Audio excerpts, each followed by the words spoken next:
Do you know what today is? It's alright. Hold on, let me remove one. Alright. Do you know? Alright. I Woo. think we're good. All right. All right, all right, all All right. right, all right. It's Famous Friday. My And yes, today we are going to talk about April 1st, Wednesday, April 1st, the Trump versus Barbara arguments regarding the ending of the birthright citizenship. hmm Uh, we were uh, blessed enough to get two flights there and to be there to support President Trump. Yep. And we were excited. Were you excited? Yes, this was very important, historic, especially for the freedmen, descendants Yeah. of the enslaved. So yeah, it was very important that we attend. Yes. So tomorrow, 8 a.m., 8 o'clock, I'll be here. Um, the court is hearing Trump versus Barber, a challenge to an executive order from President Donald Trump that tries to strip automatic U.S. citizenship from children born here if their parents are undocumented or temporarily here.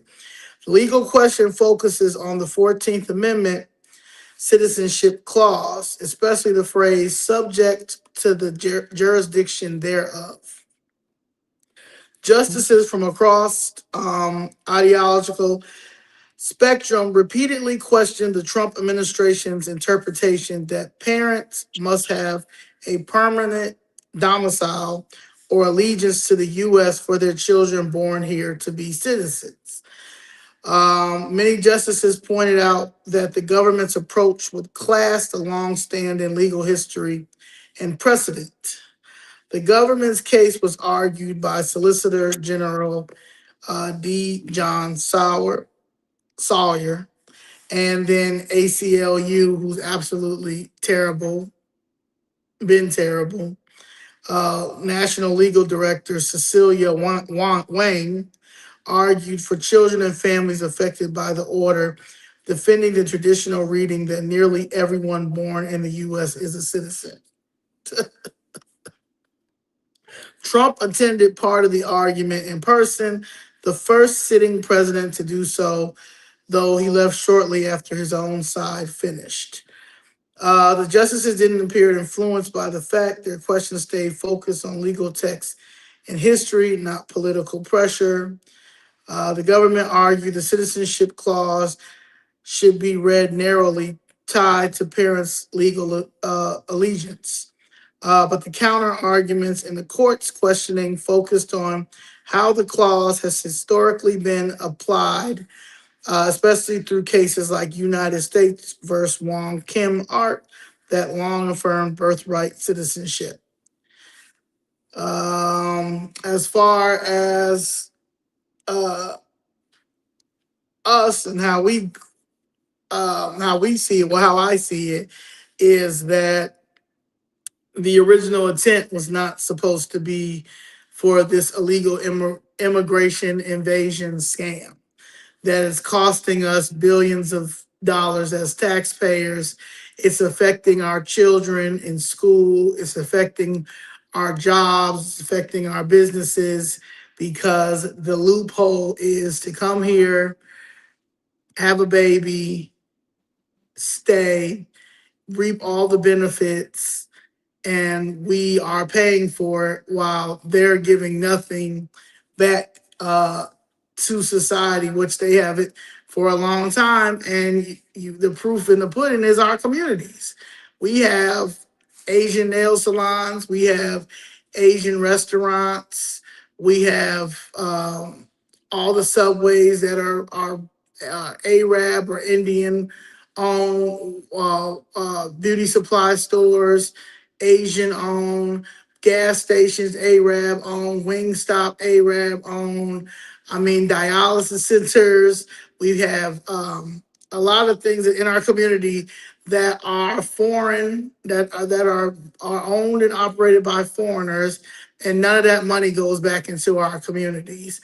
And that is because we, first of all, we have terrible representation politically, and then we have, with the help of these uh, 501c3s, these non-for-profits, that none of the mission has nothing to do to better our communities, just to line their pockets, on top of these terrible pastors and priests and anybody who is part of the clergy who is pushing politics and immigration in our communities, knowing the effects it has and the harms it has for us.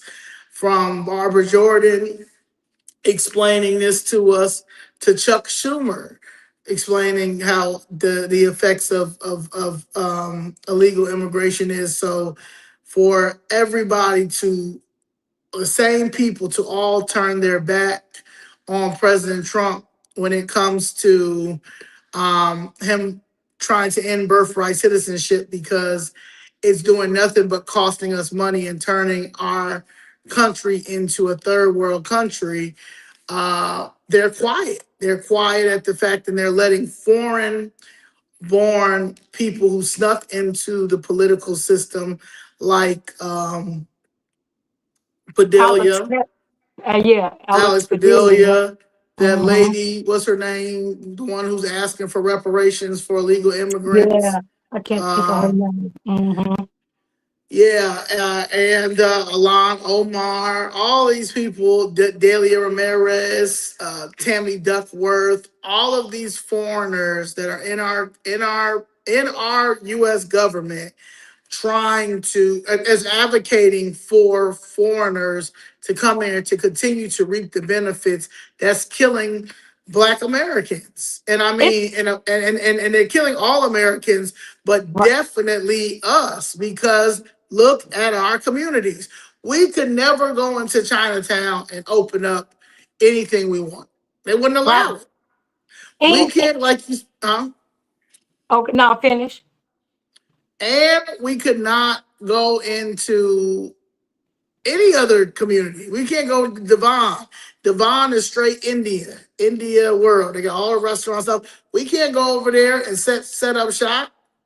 We can't go. We can't go. I mean, Jewtown. When Jewtown was popping, people couldn't go over to Jewtown, and that's fine. But on the south side and on the west side, for some reason, we just can't get it. But all these foreigners that can come over here and set up shop right in our communities, they'll sell them a whole strip mall for barely nothing. But let us try to get that same strip mall that we got. The alderman ain't gonna give up. They ain't gonna give us no money to help get it. They're not gonna. They're not gonna push for us to get it. They're not. They don't care. It's like, because they have allegiance to these different countries, and they get kickbacks, and they're going to Uh-huh. continue to get kickbacks, because we are not on the front line saying, hell no, y'all cannot Nothing. continue this scam. No, it's the sickening part about this is how can you go to another country, come there illegally, and set up shop in the native people community, take over, and then tell the natives you're not welcome there. Like you said, we have Chinatown, we have Little Village, we have when Jewtown was there. They were able to come up into a country that our ancestors built, died, fought for the rights in, and tell the people who built the country that we're taking over this and you're not allowed to come in certain these places. That's one thing. That's one aspect of it that I can't even believe that we have allowed. Secondly, like President Trump said, how we're the stupidest country ever. This is how you know when you have been taken over, a party have been taken over by foreigners. Anytime you don't care about the protection, the the country that you are in the elected official over that country, and you're not in that seat to protect the American citizens, that's when you know that party have been taken over. The Democratic Party, they're right now fighting for illegal aliens to come here to have babies, and not just a babies to come here that's born on American soil, but for the illegal aliens to be able to come here, and they're not even legal to have all the rights, and they don't even want them to leave. So the fact that we had the Democratic Party fighting so hard for this, and like President Trump said, we have people from China that's the enemy of the people. We have people from other countries that can come here, have babies, and their dual citizenships. They have no allegiance to America. What is they go over to China, have, so their allegiance is to China. They can be spies. They can be, and they usually use those babies to be spies because they can go in and out the country, and they're Americans, and they can do harm to us. That's what President Trump is arguing. What country allows that? What country allowed that? Birth tourism, he called it. Where they make money where they send pregnant women here to America. Is paid for by a country that have a problem with America. They spend money for them to come over here, have babies. This is like $1 billion business. Have babies here. That way they can come and send that child, to infiltrate America. And we the only stupid ones here. It's not us, it's the Democratic Party who's fighting for that. And the fact that we as freedmen, we as the descendants of the enslaved, because this can really not be their fight. We can really take this fight up and take over it, because this is really was for our ancestors who died for this. They died and fought for this. So we can stand on business and say, no, that's not going to happen at all. We can do it. But the fact that we're so brainwashed and so gone that we would align ourselves even with this, giving our kids up and us, giving up our birthright, right? If this is not playing out in the Bible, when the prodigal son gave up their birthright for some food, soup, or whatever, we're giving up our birthright, and we're not even getting that. That's what, to me, sticks with me. So that's what infuriates me.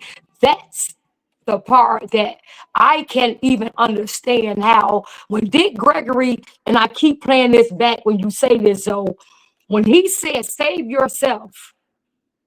If it wasn't for the kids that come up to us, though, and say, I'm listening to you all, I'm trying to fight, help my community. I'm fighting because I'm, the only conservative in a liberal university, liberal college, and I'm standing on what I know to be right, standing on the principles of God. If it wasn't for those people, though, to come the kids, if I didn't just keep thinking about the next generation, because the generation failed us, I would be like Dick Gregory, say yourself. Yeah, you got to.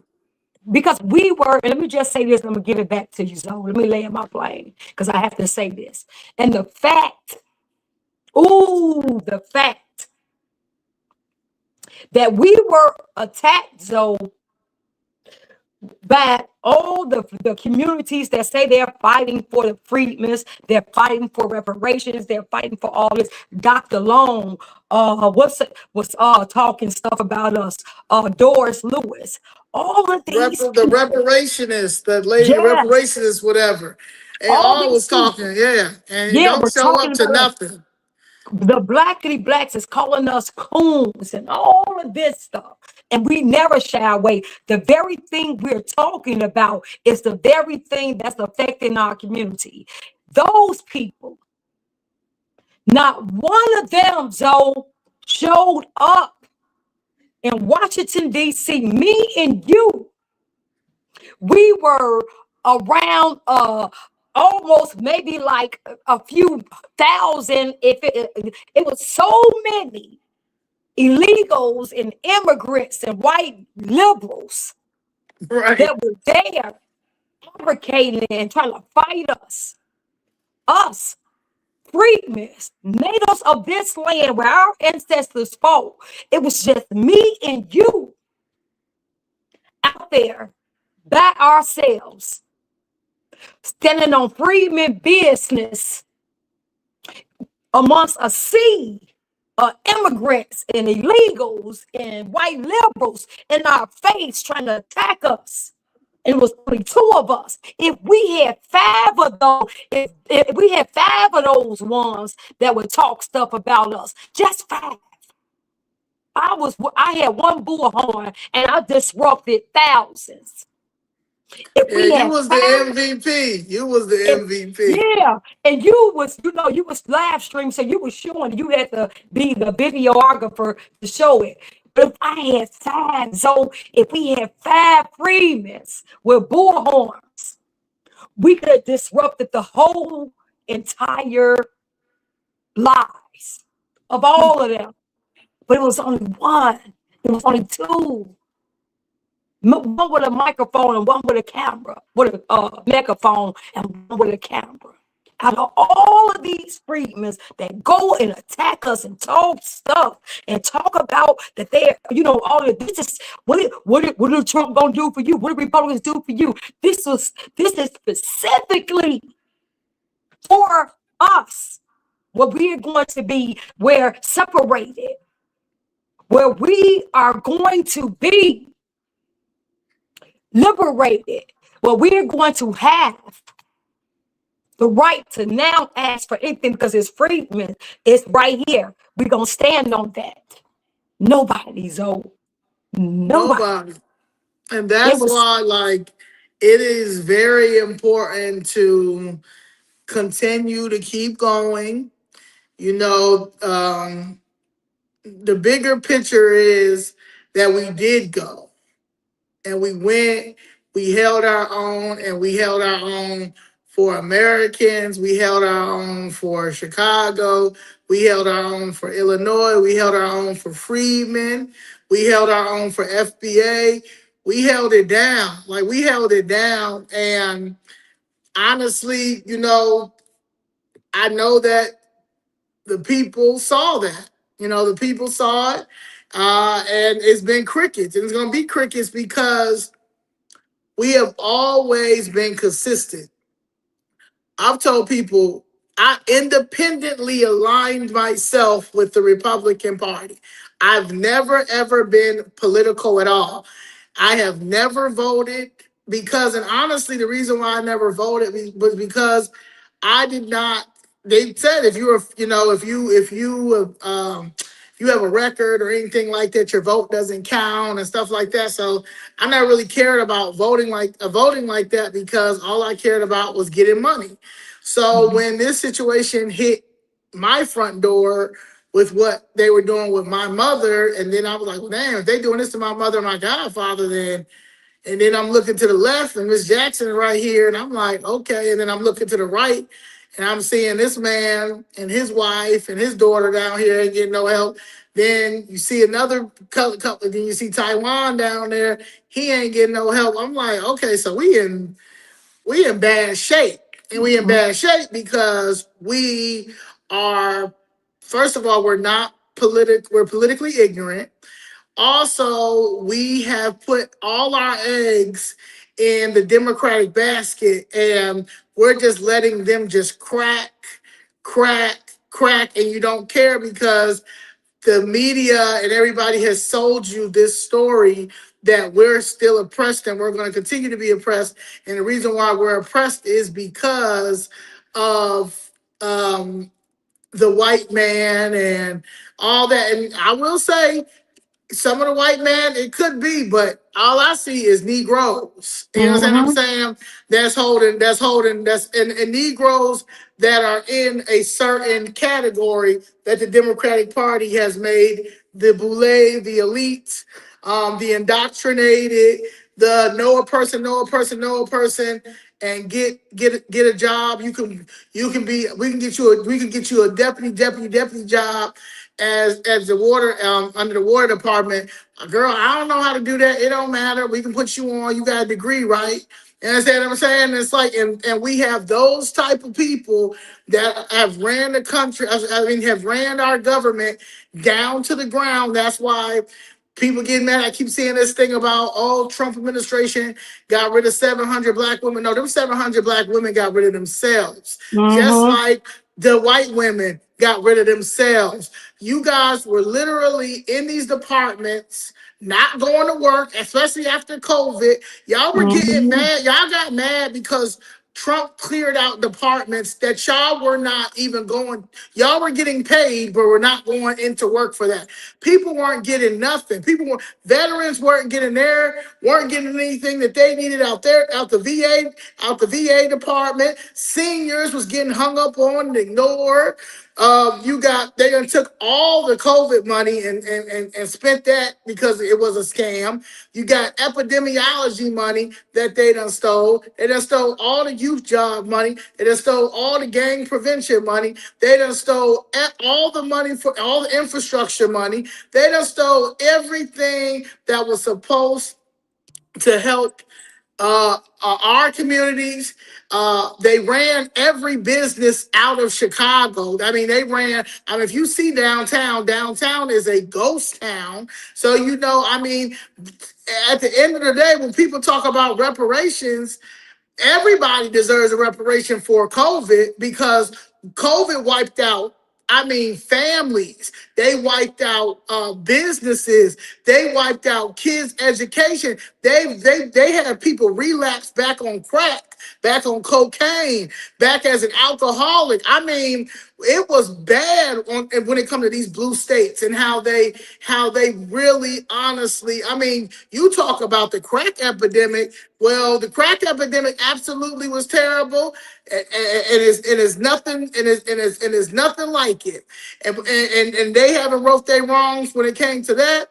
So we go from that to mass incarceration to the illegal immigration scam to right now. Everybody, every freedman, every black American, every ADOS, every FBA, every Moore should be down in front of SCOTUS every week if possible, saying that they support President Trump ending birthright citizenship because of the effects that is done to the black America. And there are commissions that dating back dating back from the late 80s to now that have shown the effects of what illegal immigration has done for us. This is not a conspiracy theory.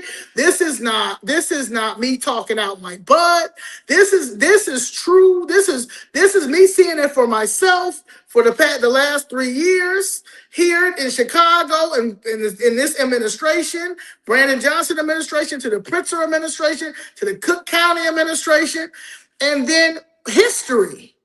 And then looking at the last the era of the Trump era when he first came in, trying to take care of this, and we laughed him out and all that crazy ass stuff.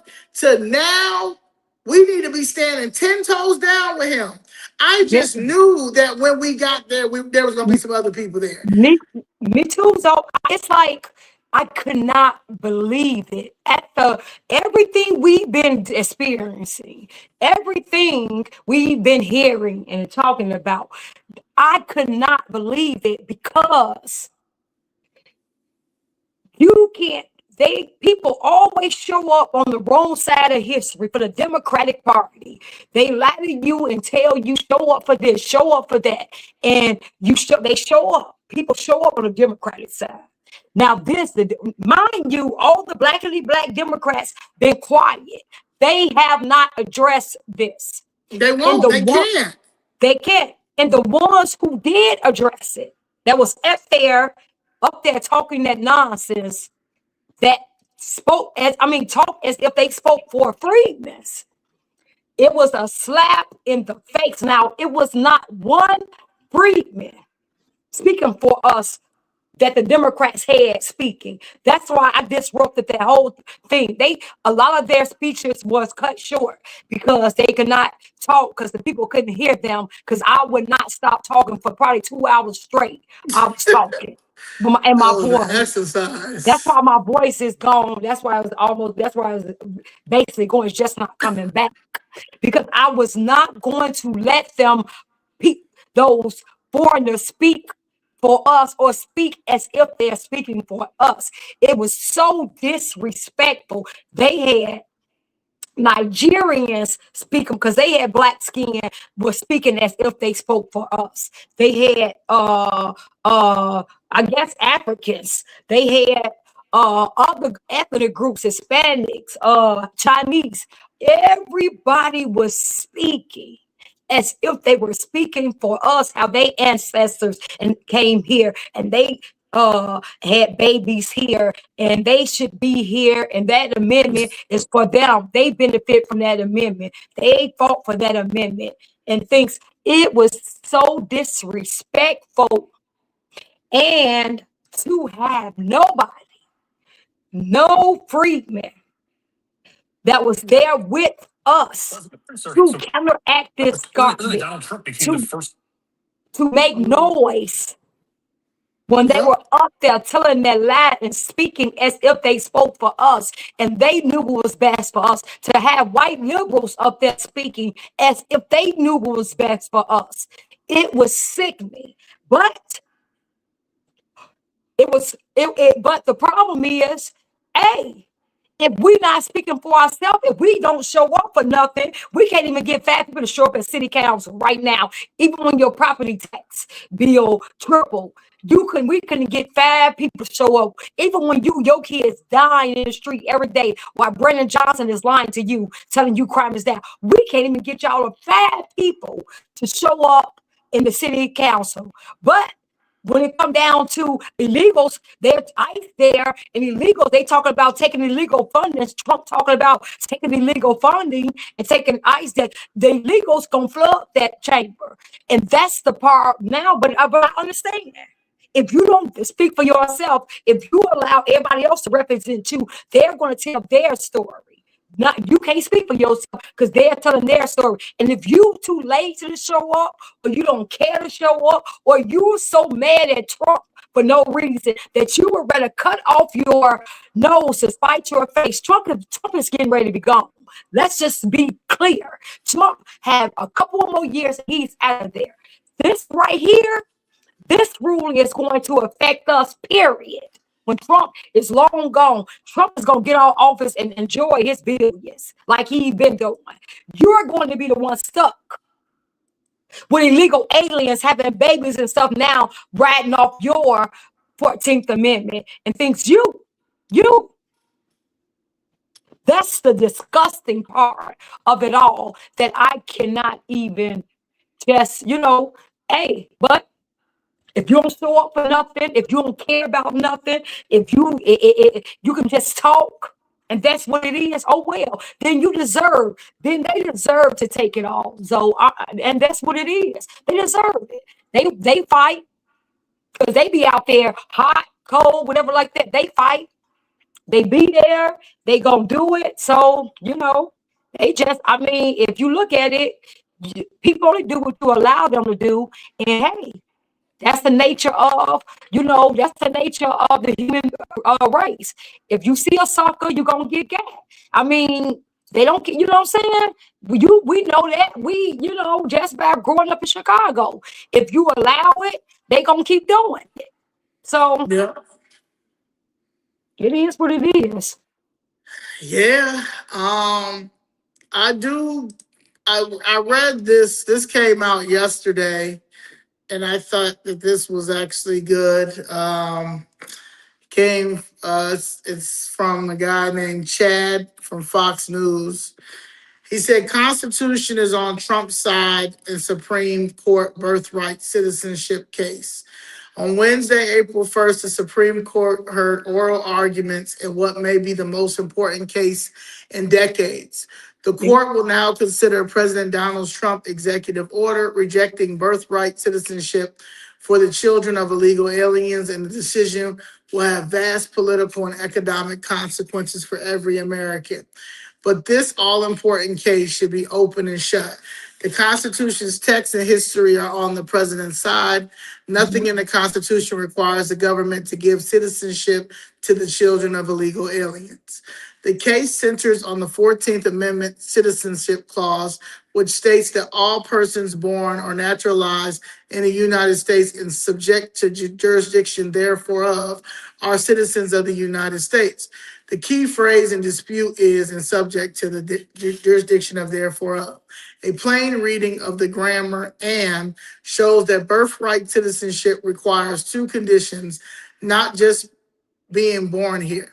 Republicans in Congress passed the 14th Amendment in the aftermath of the Civil War to ensure the citizenship of the freed slaves and their children.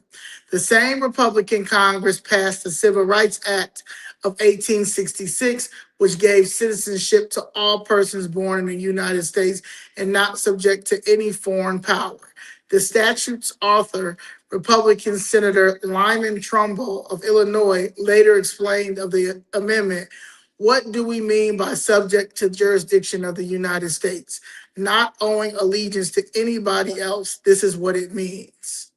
But Mhm. illegal aliens are citizens of other countries who have shown up here in violation of the law.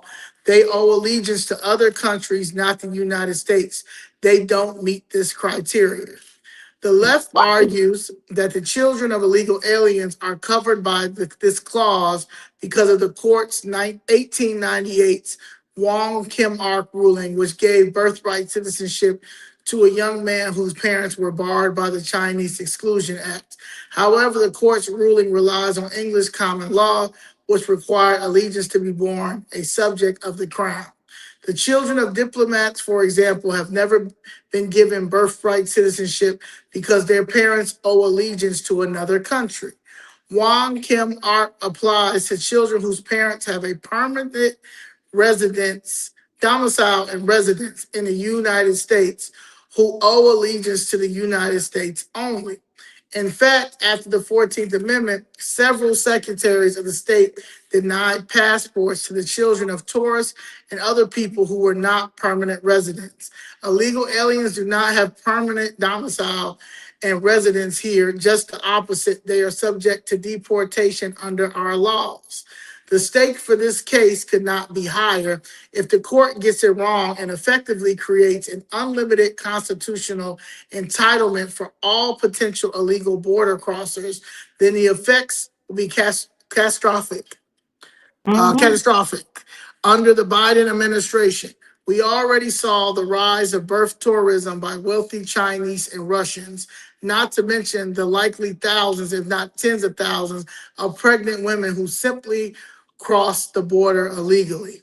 If the Mhm. left's maximal interpretation of birthright citizenship gets enshrined in the Constitution, then the Biden border invasion will look like a charity 5K. There is simply no way the Reconstruction Republicans in 1866 thought they were voting for this. Exactly. According to 2024 Gallup poll, more than 170 million people around the world want to immigrate to the United States, which would increase our population by half. If the court case gets this wrong, I'm sorry, if the court gets this wrong, then they could simply wait for a Democratic president, sneak over the border, and then be rewarded by making their kids citizens entitled to a lifetime of free education, Medicaid, welfare, Section 8 housing, Medicare, and Social Security. not to mention the right to vote in our elections and decides our nation's policies. The world permanently watered down the meaning of citizenship, giving it to the children of people with no permanent domicile. And more importantly, no allegiance to our republic or to our Mhm. laws, customs, and way of life. The only way to overturn such a ruling would be a constitutional amendment, which would be all but politically impossible. A bad ruling in this case would change the meaning of citizenship forever. American citizenship is among greatest treasures in our world. Reconstruction Republicans never intended to make it a universal entitlement, but to confer it upon the freed slaves for whom hundreds of thousands of fellow Americans had just given their lives. If the Supreme Court applies the 14th Amendment as written and as understood by its framers, then it will protect the treasure of American citizenship for generations to come. Now, why what you just said, why would knowing what you just said, how illegal immigration have destroyed American, but especially the black community, why wouldn't you have all the black people out there? It should have been there's so many black people that outnumber all of those people that was there. They should have been looking around like, oh my God. You know what I'm saying? Oh my God. Right. Just get along. That's because that's specifically for us. That's right. That right there. I mean, but you And, know what and the crazy thing is? The fact that you hear the left, liberals, left, whatever, Democrats, all the same, you hear them talk about racism. You hear them talk about this current administration is racist. This current administration is kidnapping kids, illegal aliens. Now, all the sex trafficking and kidnappings that we have within our own American children are runaways.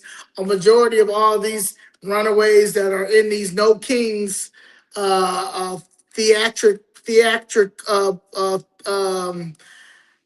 protests, Broadway shows that we're witnessing all over. These people, this is runaways. These are people who have got kicked out of their homes.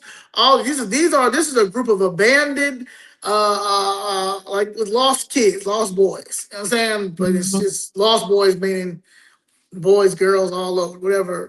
But I'm saying that to say is that none of them are speaking about the 14th Amendment. They're not speaking about the what what the Republicans are arguing right now about the original intent, and that they're speaking about what it was for. Why thousands of Americans, soldiers, white and black, fought in the Civil War to make sure that we had our freedom. Mhm. We already have yet to get the 40 acres and a mule. We have yet to get any of our economic resources that we were supposed to get during the Reconstruction era, and that was, and I will say that's partly to blame for our when it comes to how they literally scam this civil rights act with the affirmative action that Mhm. the illegals took over. Al Mhm. Green is a prime example. You can't Mhm. sit here and tell me that was he a state rep? Al Green is a black American. No, he's not. Now he cosplay as Mhm. one, um, but there's that man is nowhere near black. And when you read up on him, um, his story doesn't add up. His story doesn't add up. Um, but that man is not. There's no way in the world that man is an Indian. Yeah, That he's man not. came over here and Mhm. cosplay. like they all do. Like Like, majority of them do. Because on the Democratic Party side, you can do that. You can do yeah. that. And You remember, know, this right I here. was, yeah, yeah. And remember, I was out there, Zoe, and and the nerve, guys. Now I'm out there standing on Freedmen business because that 14th Amendment, I'm standing on that because I'm a descendant of the enslaved. Me.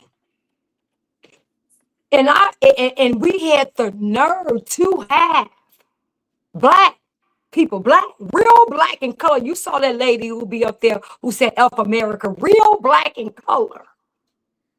But they wasn't native. They were immigrants. You don't speak for us. You don't speak for us. This is our country. You don't speak for us. Now I'm a descendant of the enslaved. America is my soul. I'm sitting right there. They're from other countries. I said, I know I don't speak for you all because I'm a freedman. You all are cosplaying. So of course I don't. But this is their attitude. How dare you, as that descendant of the enslaved, how dare you come be on the soil that's rightfully your birthright and advocate for your birthright? How dare you? How dare you? This is the attitude they have towards us. And the reason why, because the Democratic Party, the reason why they won't talk about this, because we heard them and watched them stand up there and tell everybody not the truth. Only thing they kept reciting: Trump is a dictator. He's a fascist. He hate immigrants. He hate. They never now, mind you, they never say illegal aliens, illegal Yeah, they never say immigrants. illegal. They always say immigrants because they lump them in together, so they never separate it. He hate immigrants, and immigrants are welcome here. That's all they chanted. That's all the Democratic politicians talked about. Immigrants are welcome here. Trump is a racist. He's trying to get rid of all the immigrants because he just want a white America, a white America. Now, mind you, this is what they're telling the people. Wow, he just want a white America. Wow, he's fighting for the 14th Amendment for black faces. Right. But they're telling the people out there, standing up on this podium, he just want a white America. We have to fight this. This is racism. And racism. And these people are believing this. And this man is right here fighting for the 14th Amendment for freedmen Americans. This is what the Democratic Party, black, white, with cosplay, whatever, is out there spewing, and they all Jasmine Crockett, all your black Democrats, Maxine Waters, they're all saying the same thing. They're not talking about the issue at hand. They're all just talking around it. Racism, and he just want a white America. He just want the immigrants. He don't want diversity. He don't want color. This is everything they have because they can't talk about specifics. Because if they do, it's going to undermine their whole argument. Because they can't talk about things that's specifically for you, freedmen. They cannot.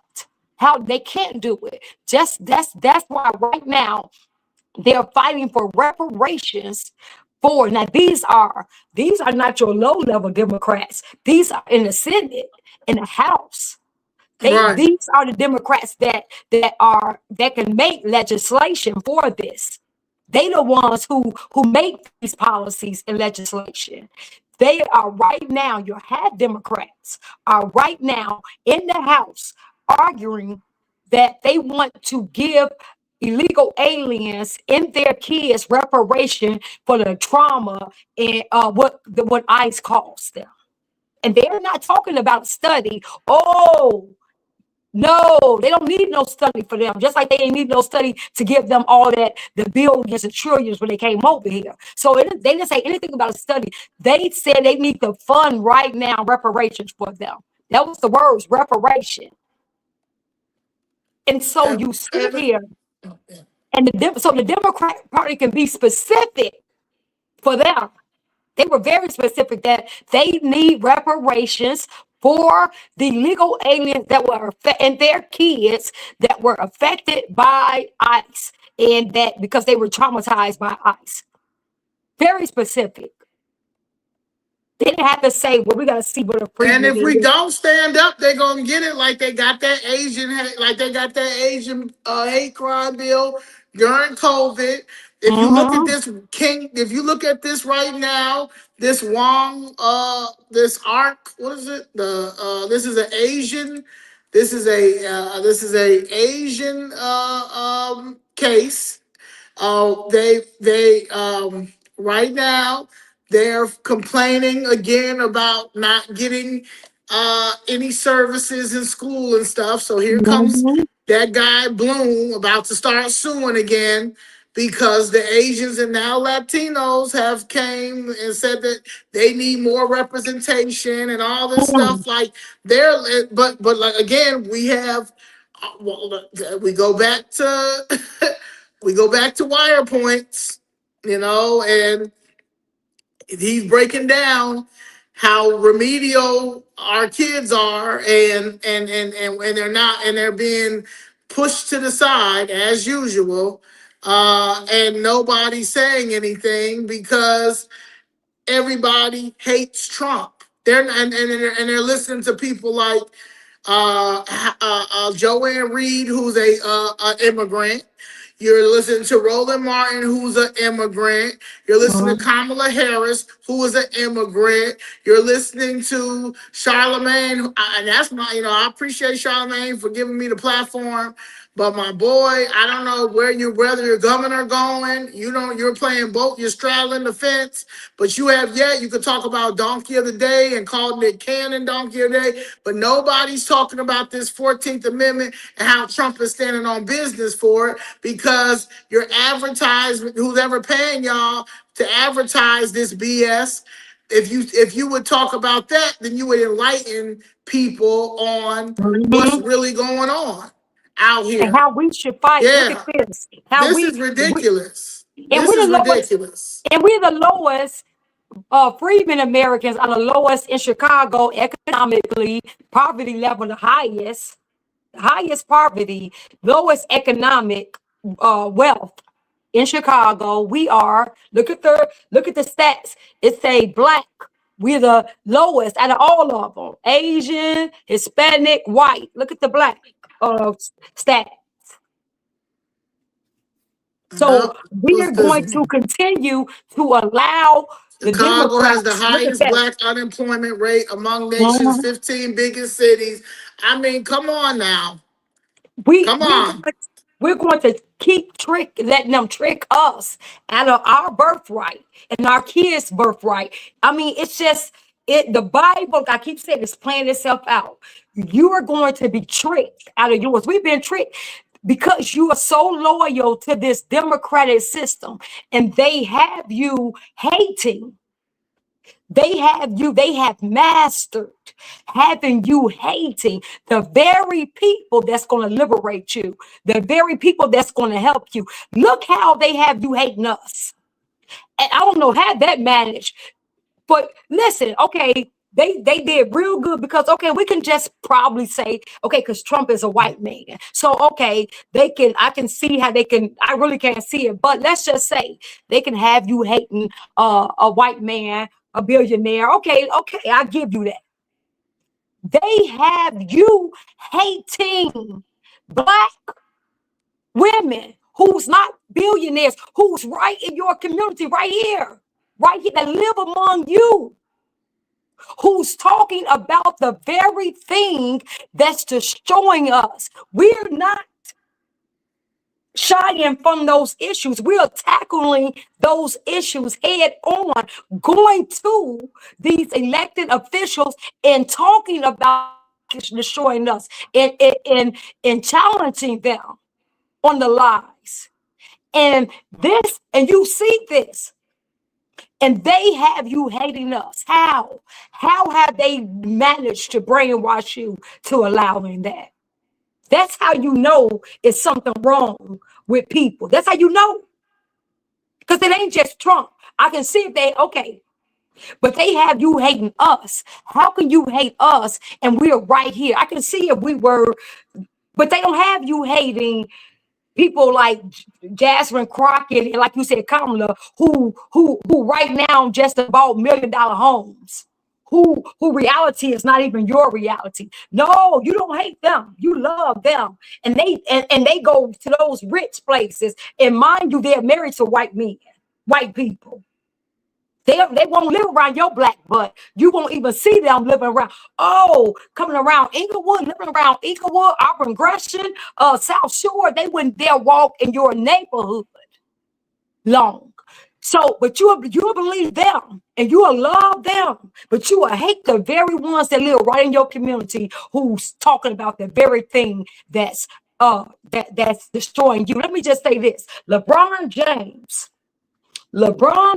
right now, the black mob is mad at LeBron James because he spoke the truth out loud. We keep telling you, these people will tell you, these Democratic shields, they will tell you to vote for your own demise. They'll have you in a community that you're gonna get shot at. Your kids gonna die. You're gonna bury your kids every Young day all day. Dolph. Young Dolph was a prime Young, example.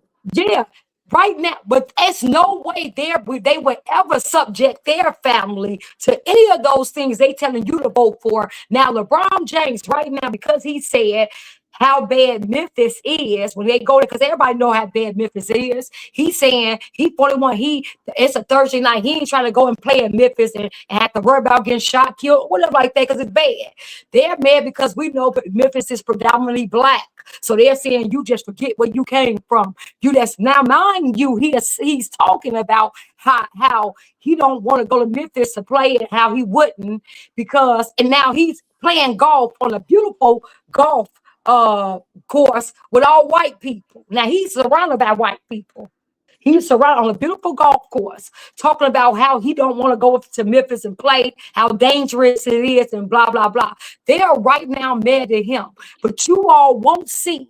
Now, these people are telling you to vote Democrat. They get on you, want to counsel you for voting for your own best interest, but yet they will not even come to where they telling you to vote at.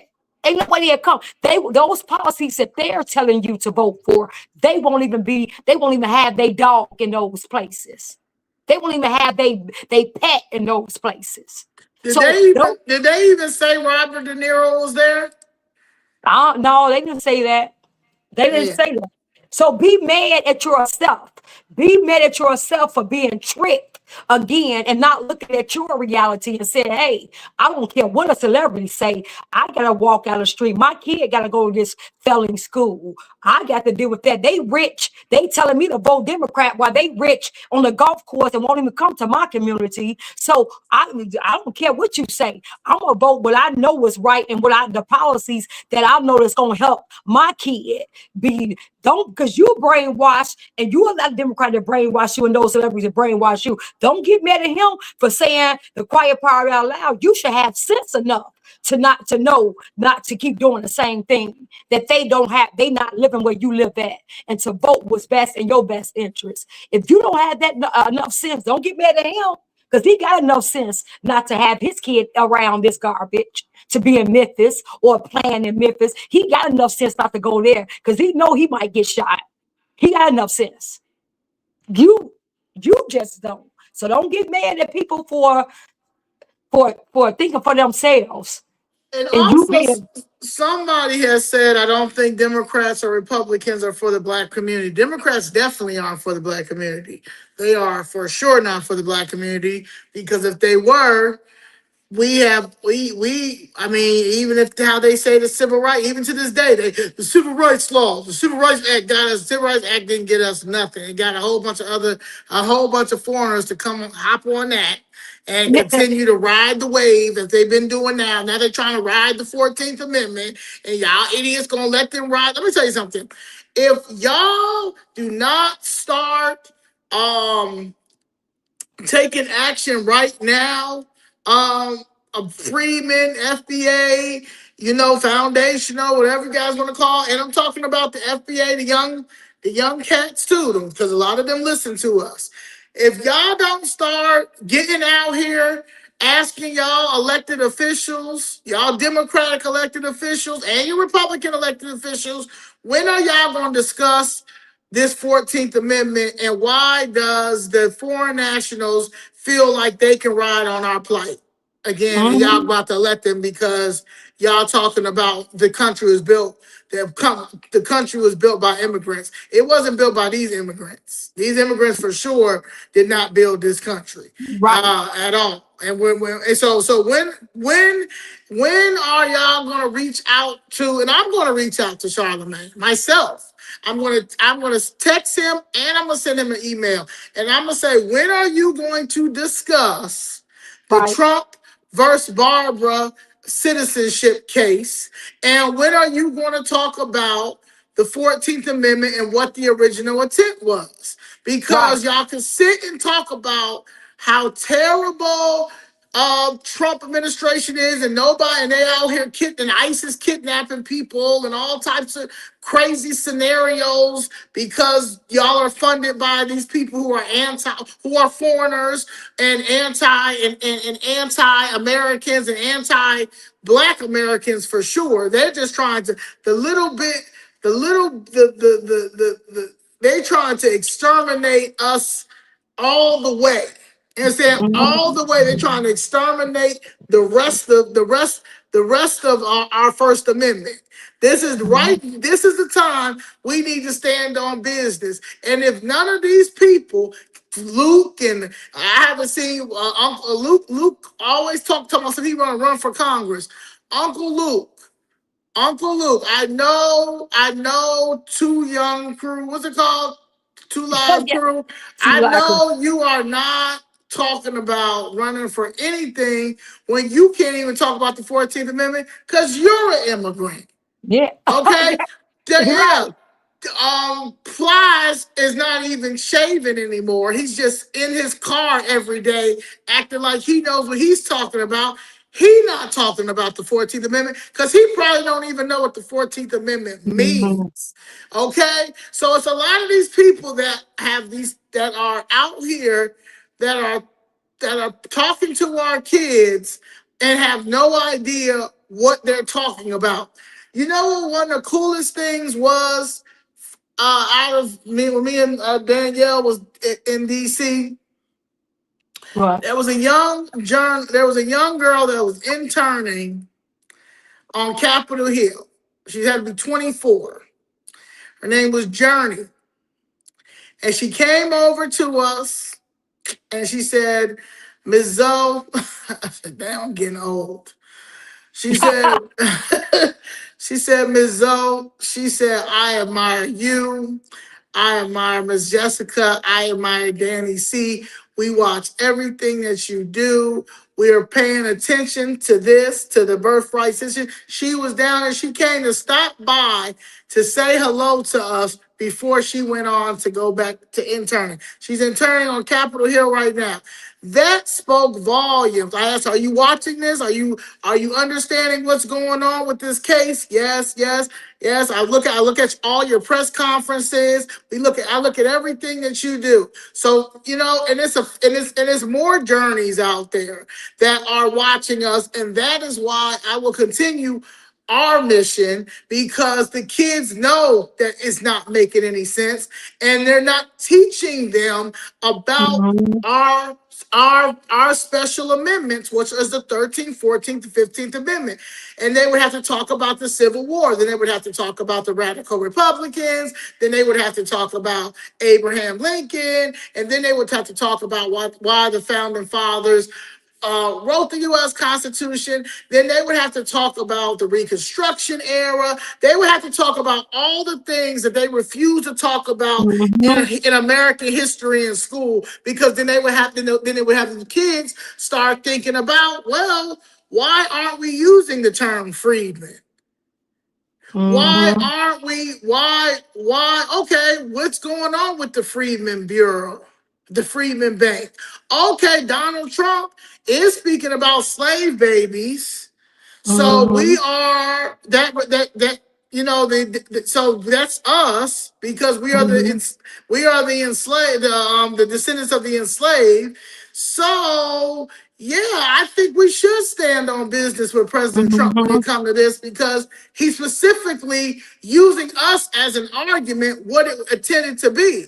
But you have people like Roland Martin, Joanne Reed, foreigners. You have Jasmine Crockett. Somebody said that she's half Jamaican. I don't know that.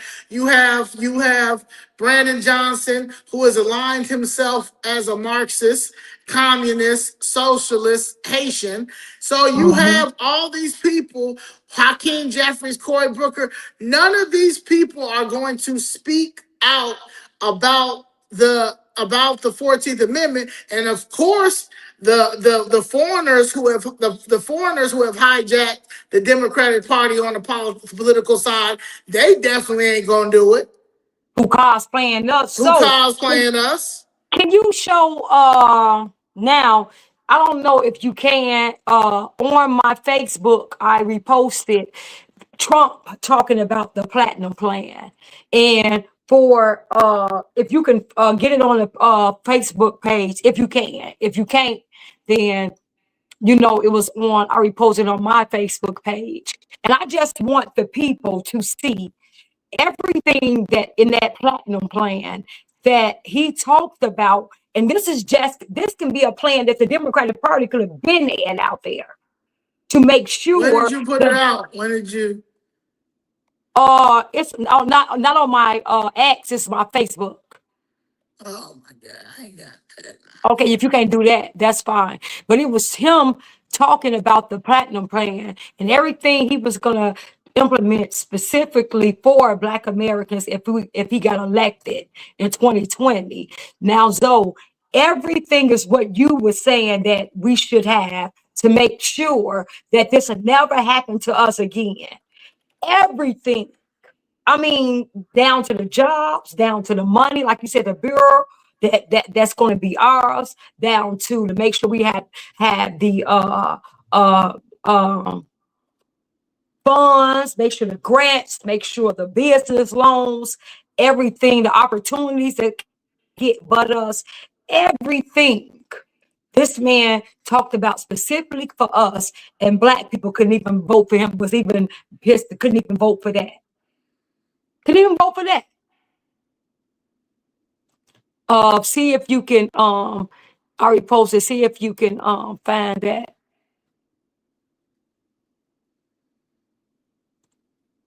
Yeah, 40,000. Woo, y'all. Excuse me. This is so funny. This is so funny to me. Hold on. The U.S. Supreme Court criticizing the president's executive order.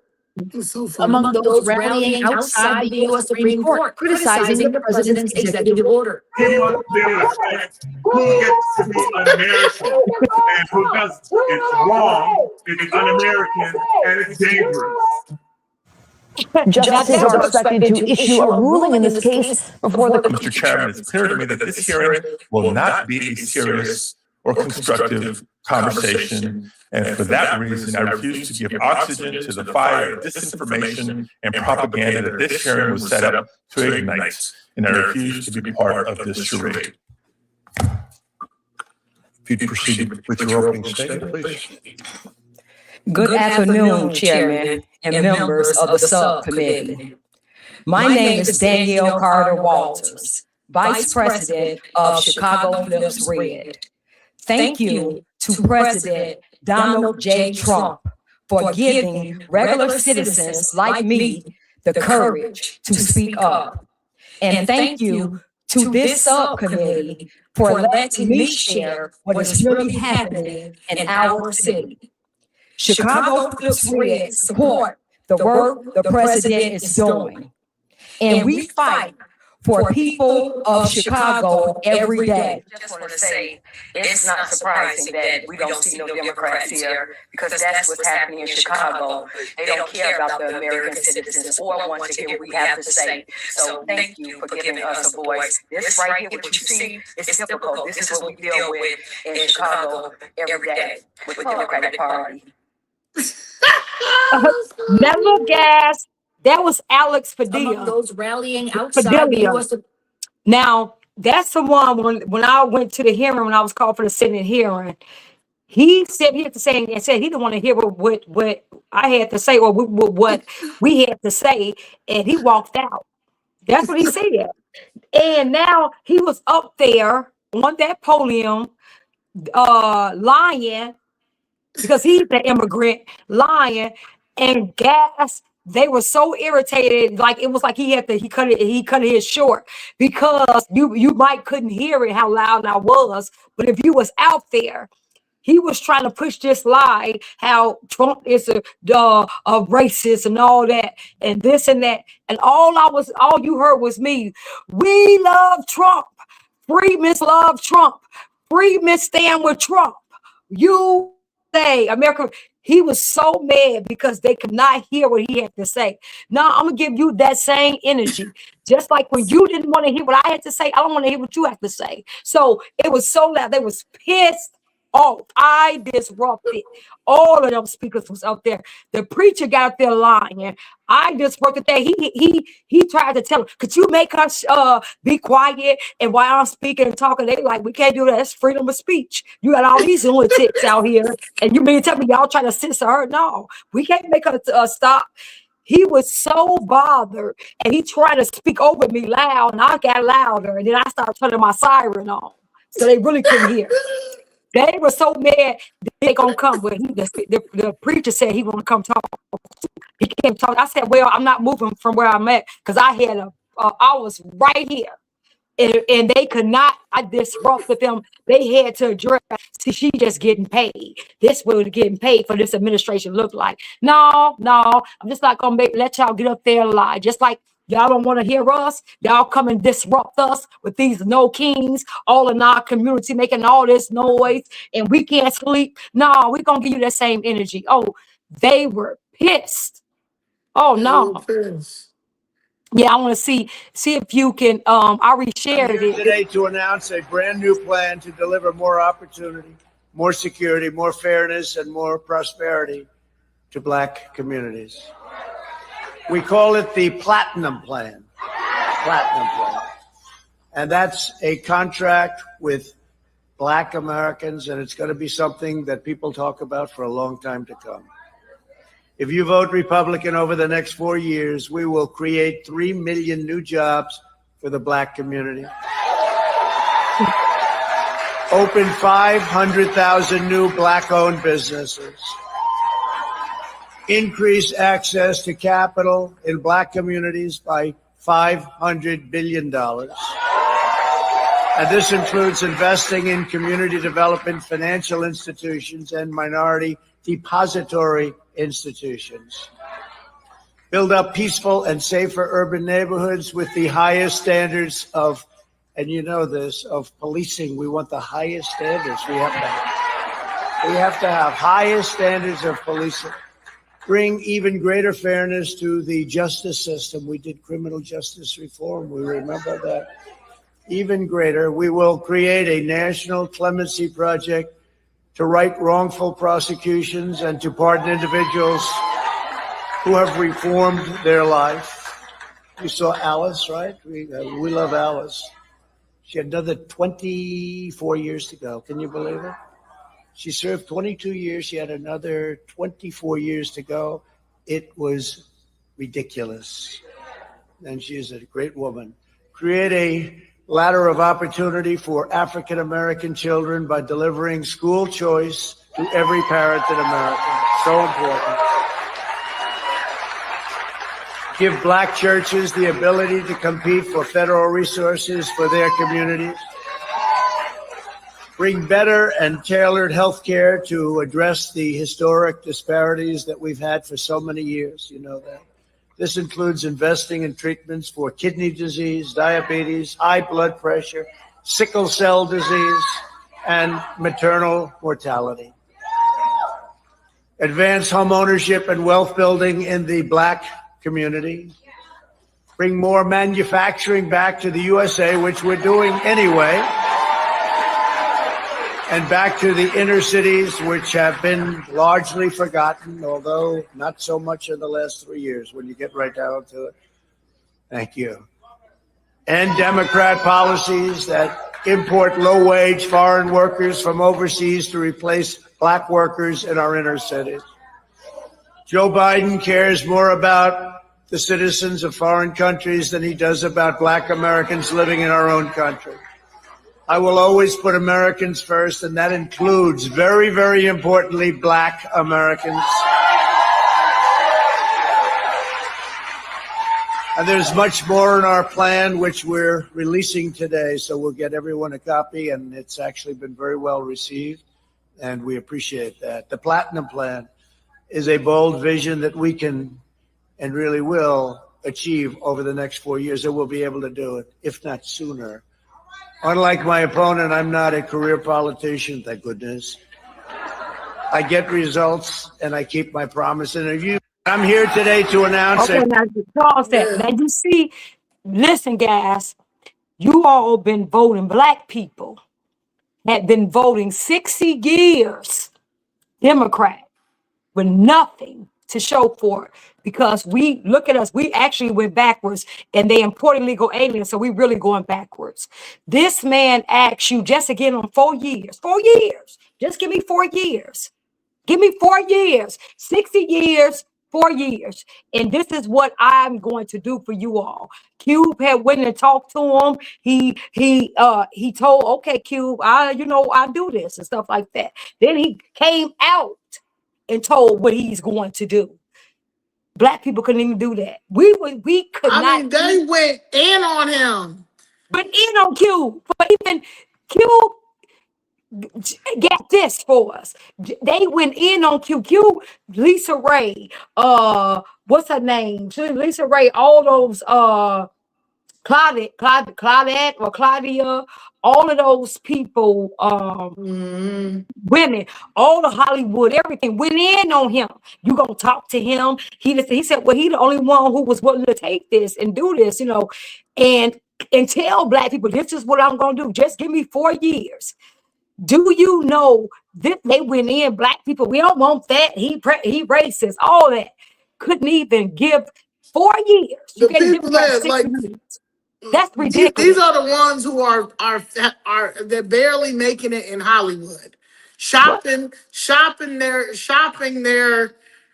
ideas to these to these producers and stuff. These liberal producers, these white producers, these Jew producers, the Tyler Perrys who don't want to pay y'all, or and I'm not saying Tyler Perry for instance, not Tyler Perry for say, but there are all these producers, directors, and all these people that they're trying to shop around their next big hit.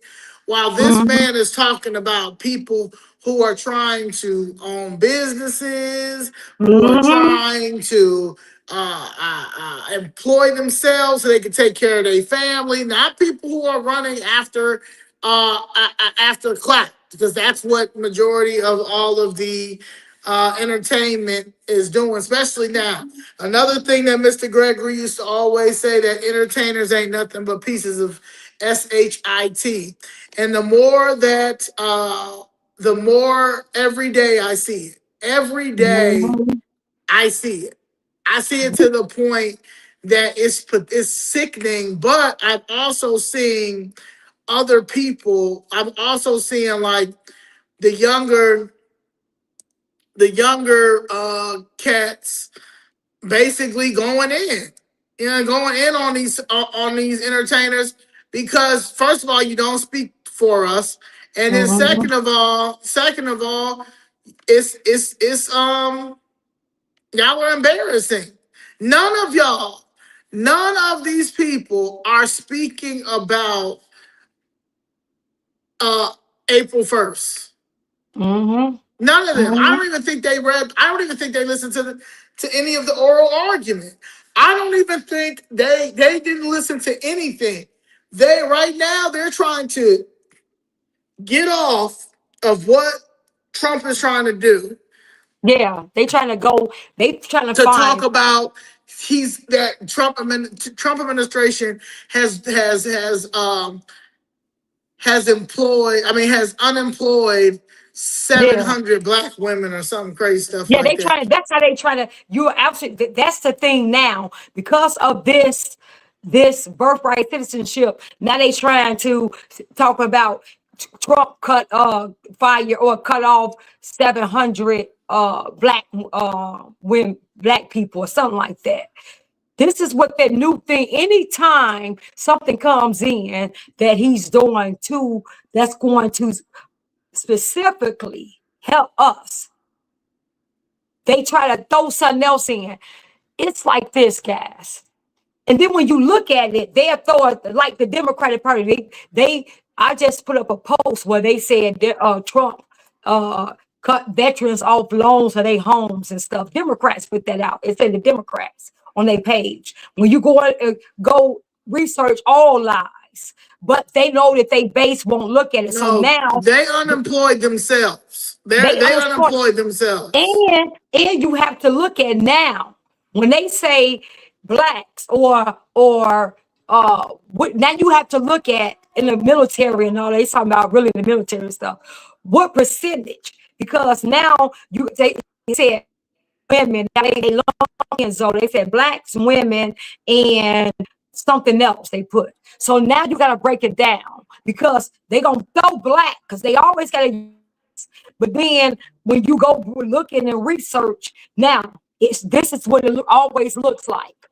Black Trump is firing black women and black women and something else. But then when you go break it down, black is only, let's just say he fired 4% black. It's more now. He fired, let's just say the majority of it is LGBTQ trans, that stuff. And then white women or women, but mostly liberal white women because they the ones benefit from DEI. So majority of that was trans or something that he cut out, but they used black for the race thing. And the blacks was probably the little percentage, but they had to throw that first because they figured you're not going to research it. So when you really look at it, like they said, Trump is doing DEI black, and when they say DEI, they threw a black. But then when you went in depth with it, you said, damn, okay, he cut DEI out, but only 4% of black people benefited from DEI. If the more percentage was trans, liberal white women, and Asians. We only 4% of us benefited from that. But they he cut trans DEI and they made black people the face of it. Nah, That's for what real. they do. That's what they do. They gotta find a victim. Yeah. And because the government has been the black woman's daddy, husband, trick for so long as they don't have a black man there in the household, then they can play this victim role. Yeah. Because think about it. And I saw that, so I said they really trying to divert attention from this birthright citizenship to now when black. They said black. They didn't say, and then they added more, but they just said black at first. They put the black and then add more. So people just see black. And they now skip all the birthright things. Skip that. Let me focus on that, which is lies. It's just like this, though. Let me say this, and I'm going to be very clear. It's just like if Trump came to Chicago and he said he looked at Brennan Johnson administration, CTU, and all that. Let me tell y'all something. Even if we had a chance, half of them people, it's going to be all of them going to lose some jobs. Because y'all going to be crying about that. Y'all going to say Trump or CFR fired all these black people. And it's going to be true. You know why? Because even when we go up there to CTU to protest, guess what, guys? We're paying their high salary, 6-figure salary, their raises. It's coming out of our money. Those will come in anytime they want to. We see them. So we be there earlier than them, right? Yeah. They let's just say they supposed to be there at 9.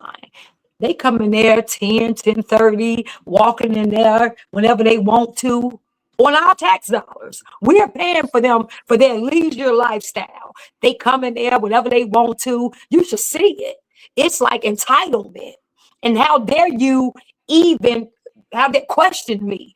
Brandon Johnson administration, those aldermen, we got 50 doggone aldermen that we are paying for, guys. 6-figure salary, and they all got raises minus maybe a couple or two. They don't even come to work, do they? So they don't even come to work. Yeah, I ain't gonna work no more. This is a part-time job. Being an alderman, coming to these city council meetings, they don't even come to work, guys. But we're paying 6-figure salaries, and they're getting $1.5 million for their award and $300,000 for their for the people who work for them, and they're giving themselves raises. This is our tax dollars, right? Mind you. And this is our kids' reading This is our kids' tax. But if we come in, but if Trump came in because we asked Trump to come in because our property taxes are going up, we can barely live, and we need you to come in and downsize and see what's going on, Trump, because the citizens and taxpayer citizens, we're dying, we're about to be homeless. And then Trump come in and fire half of the people. Those half of them people gonna be black, guys. They're going to be black. And you know why? Because they're worthless. They're just living off your tax dollars. Half of those people don't even know what they're doing. You go up there to the buildings of the Department of Planning, the deeds department, you're gonna, and they have an attitude, don't they? So they have an attitude when you're asking them for help.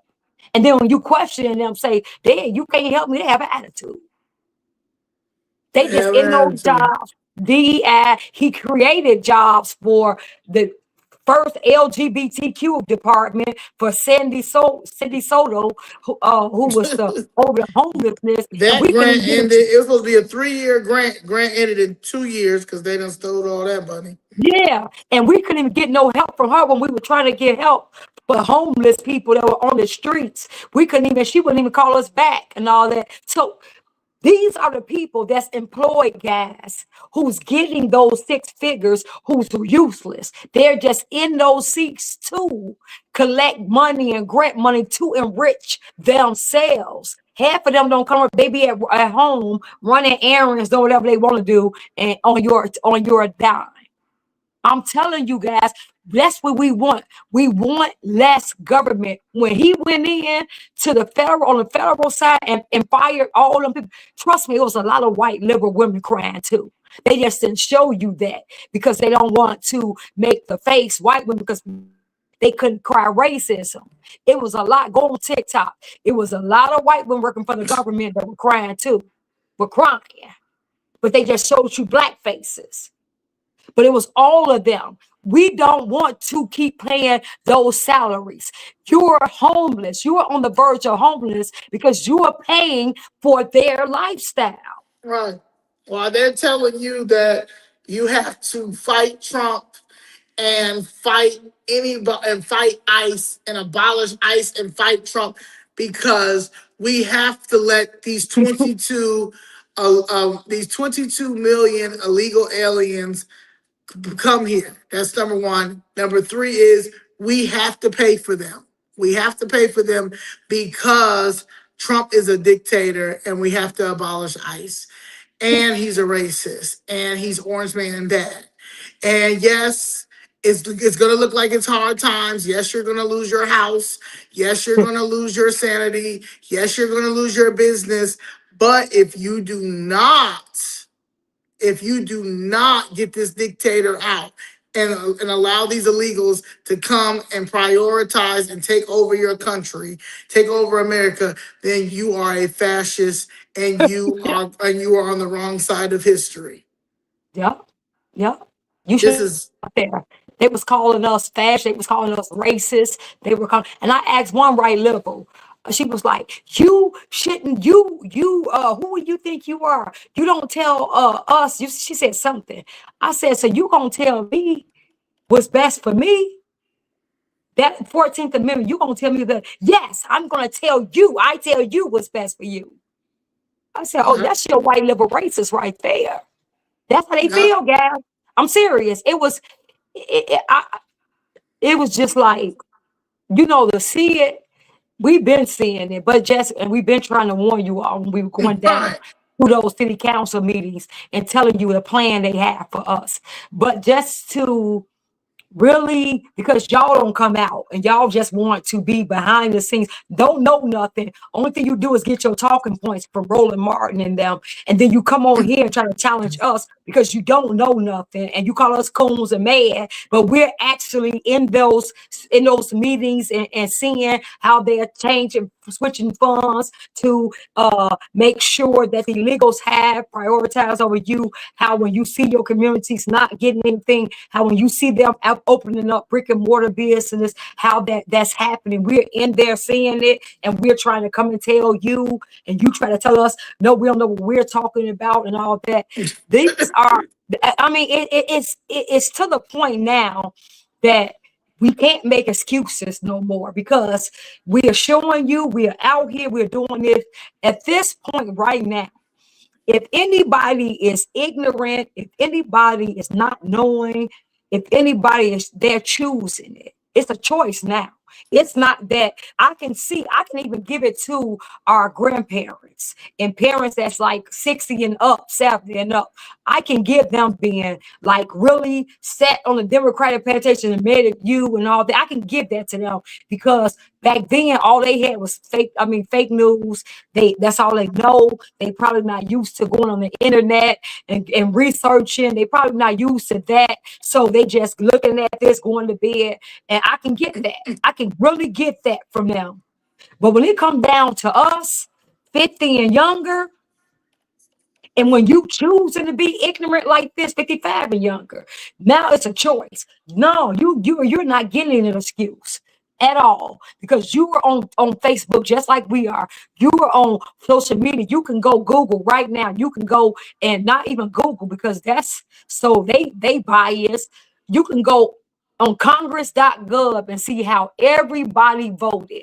You can go to the committee hearings and see, or to Congress, what they are voting on and what's on the what policies are up, legislation is up. And you can go see the arguments. You can go see what they're voting on. You can see all of this. It's right on YouTube, right on congress.gov. It's right there. So you don't have to be ignorant. You can go see for yourself. So it's a choice at this point.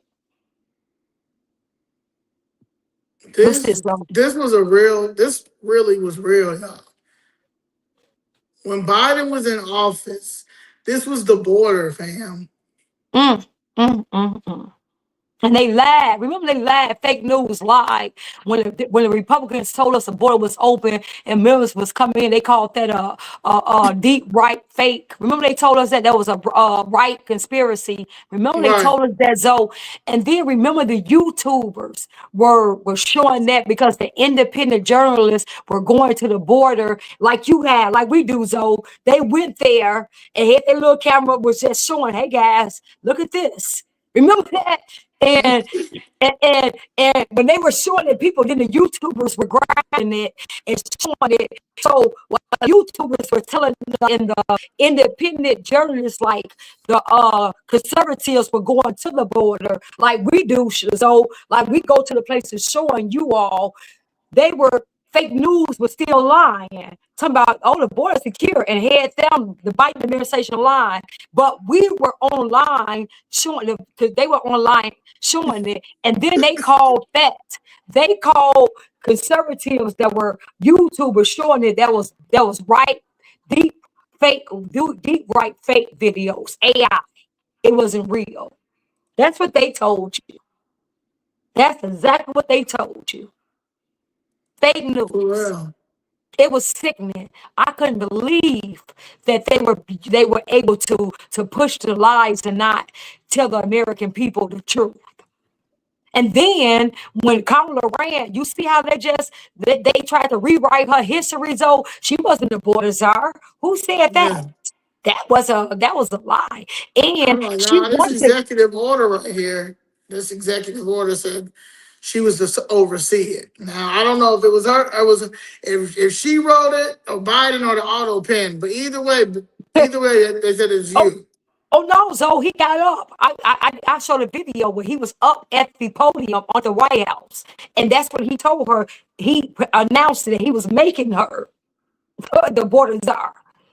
My new border czar is Kamala Harris. You know what I'm saying? But vice president. No, he said it. So that's where they got it from.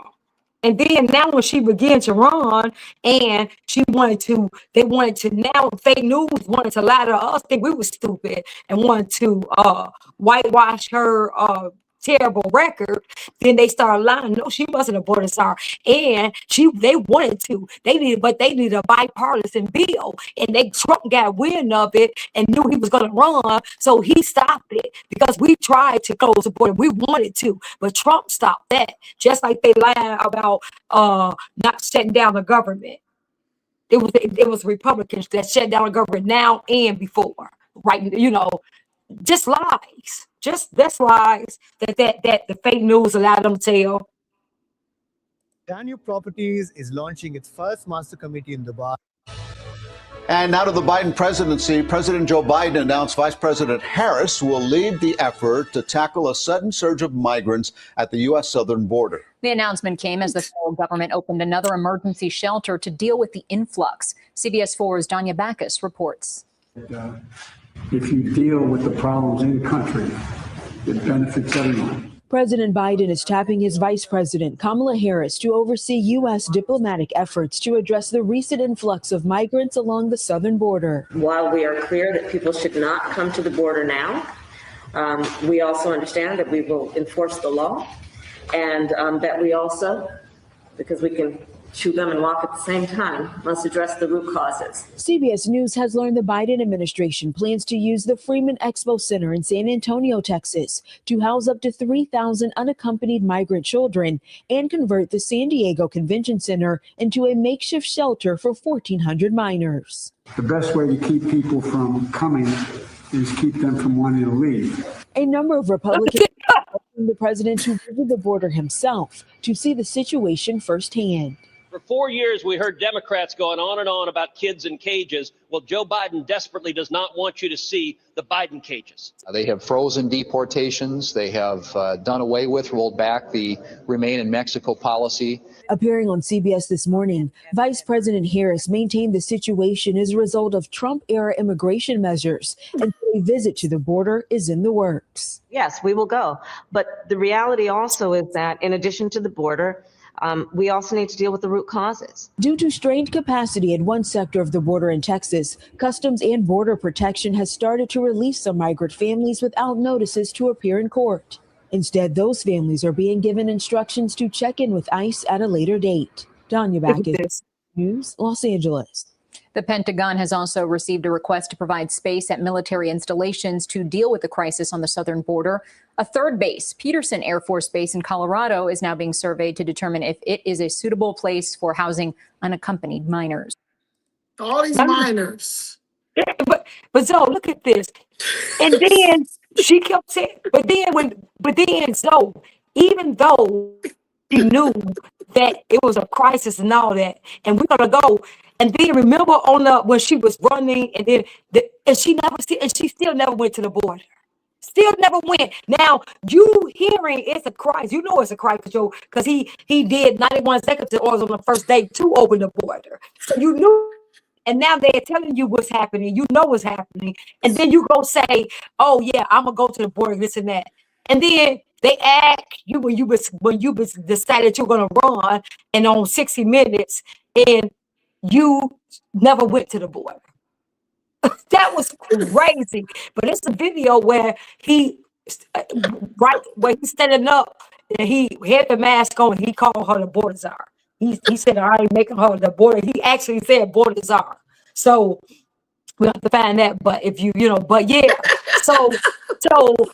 But then you see how when she began to run, talking about she wasn't in charge of the border. It wasn't her who was in charge and all that. She wasn't the border czar and all that. You see how they just lied in our faces, lie, and come to find out she never went to the border, but she tried to act like she was going to go, and she was going. And it's funny how they told us that they needed a bipartisan, that Trump messed it up and told them not to sign the bipartisan bill, and they needed that bipartisan bill to close the border. She ran on that, and Trump gets in office, and now it's zero crossings. No bipartisan, because the Democrats not gonna vote to close the border. He didn't have no bipartisan legislation, and we have zero crossings now. Isn't that amazing? So isn't that amazing how you didn't need bipartisan?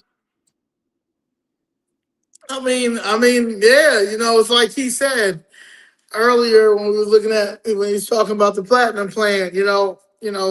One good thing is I'm not a career politician, so I'm gonna get it done. You know what I'm saying? Like, yeah, and that's the problem. Like that's the problem. Like they're exposed.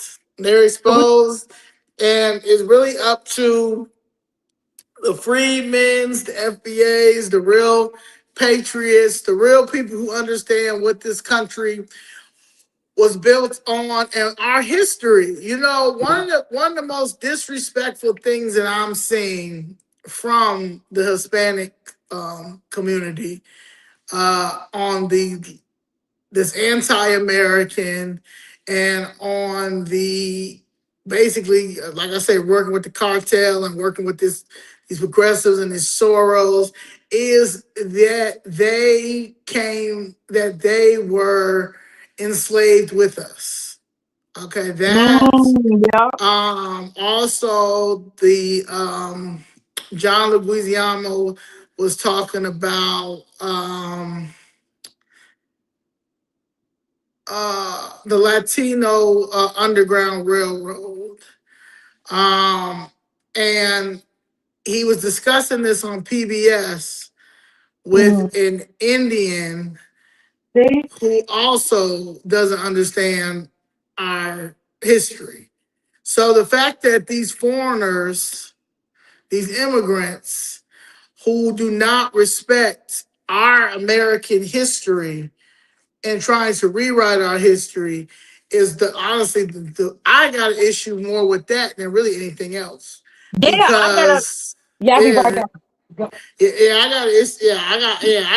got an issue with that, and then I have an issue with the Democratic Party and even Tim Scott. And I haven't heard Tim Scott speak on the 14th Amendment. He's a Republican.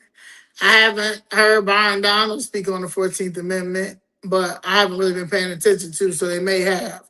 But I definitely don't see anybody on the Democratic side speaking about the 14th Amendment and the intent. So I'm just saying, like, you're gonna let these people argue with us all day. Like, I mean, for Black History Month or Freedmen History Month, when I started putting out different things when it came to our history, when it came to the Republican Party, I mean, Black people, the Hoteps, the I'm independent. Ain't no party. Neither party ain't gonna work for us, but I'm still gonna sneak and vote Democrat. But right. Want to argue and challenge everything that we were saying. But when it comes to this Trump versus Barbara and this 14th Amendment and what the original intent for, I don't see nothing. No, nobody. Trump, I don't see nobody talking about it. I don't see nobody talking about it. So, I mean, at this point, on this hill by himself. Trump is on this hill by himself, and Black Americans don't even have enough sense to get on board for this. Like, he's literally on this hill by himself trying to argue this, and we don't even have enough sense to get behind him. Even like you said, even the Black Republicans, or like you said, Byron Donald, Tim Scott, they may have, I haven't heard them, but even them, they haven't talked about it. I heard some white Republicans on the news talking about it. But I'm talking about just really going hard on this and really just hammering this down. It's Trump. He's the only one. Yeah, he's the only one. And us, and us, and us. And us. And so yeah, it's kind of crazy. It's kind of crazy to watch it all happen. And I honestly believe that we're gonna win. It's gonna be in our favor, but it's going to be because honestly of us. And I'm gonna say that. I'm gonna put that on us. And it'd be nice if it'd be a lot more people to help. But honestly, for all the people that bash us and talk about us, but when it comes to this, they quiet. They quiet as a mouse because they always want to find holes in what we're doing. We're very transparent. We're going to get it done regardless because at the end of the day, this is our country. We can't run nowhere else. We can't run. We can't run anywhere else. We gotta fight right here. We gotta stand up right here. Our government is the government that we're dealing with right now, right here.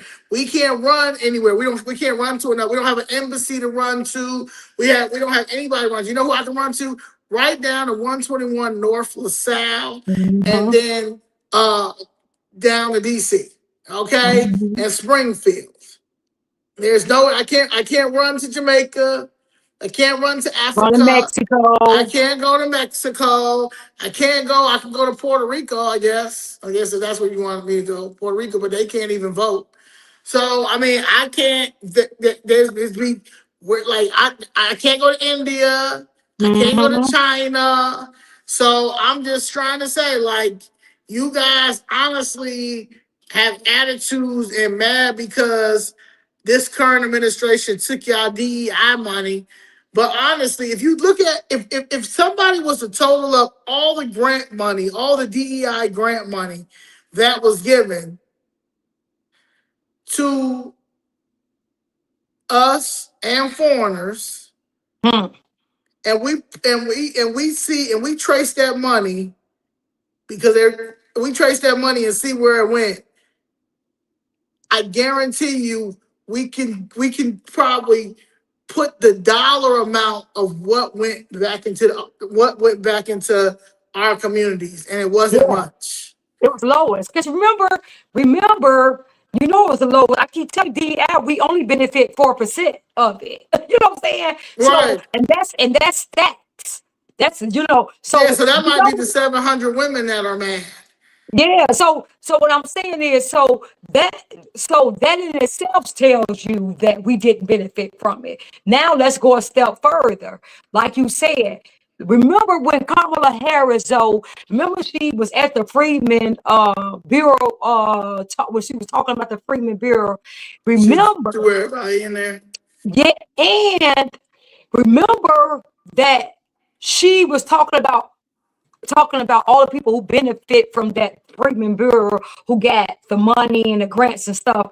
And remember, everybody else had benefit. And then when she talked about us, the Black Americans, it was like we had only got like 500,000, something like that.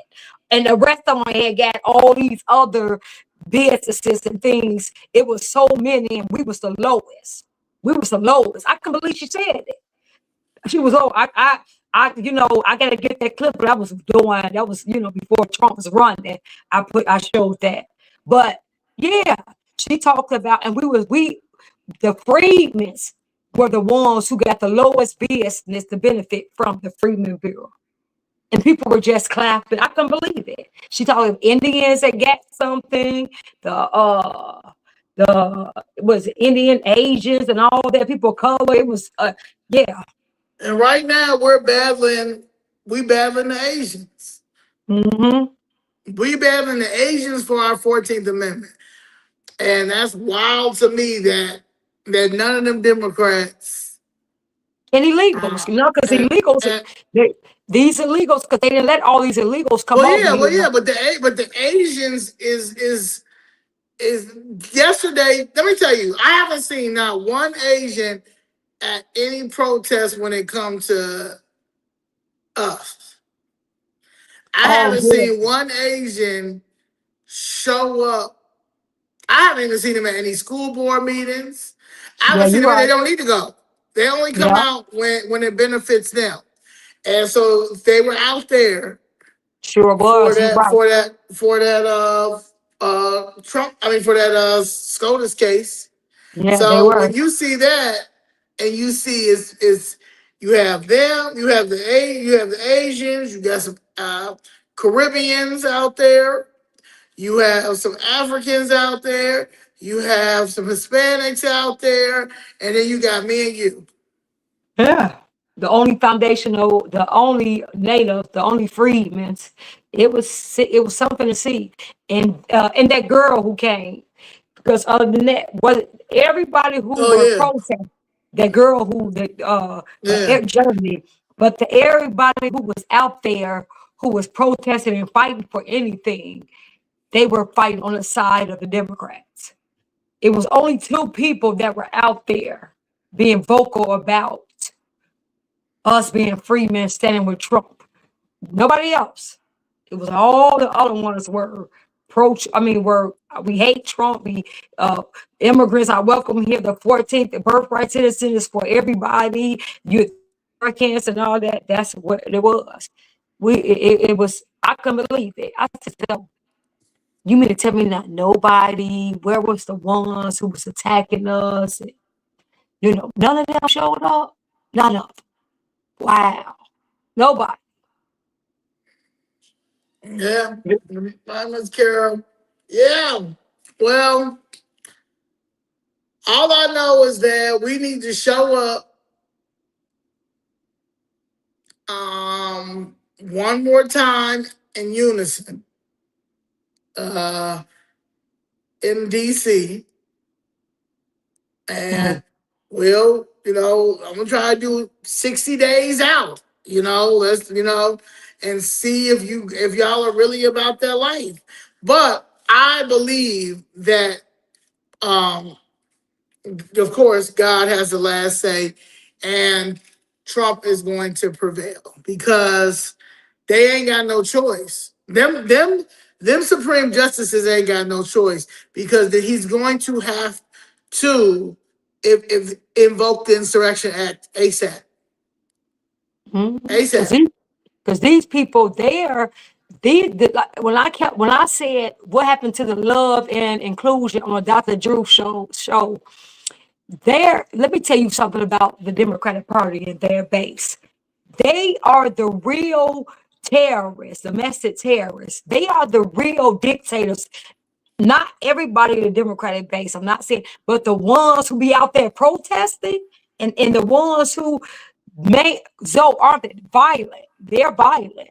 They don't want you. How dare you exercise? Now remember, guys, they tout Trump is a king and that he can't silence them because they have their First Amendment right, and you can't take that. They supposed to be so hell bent on that.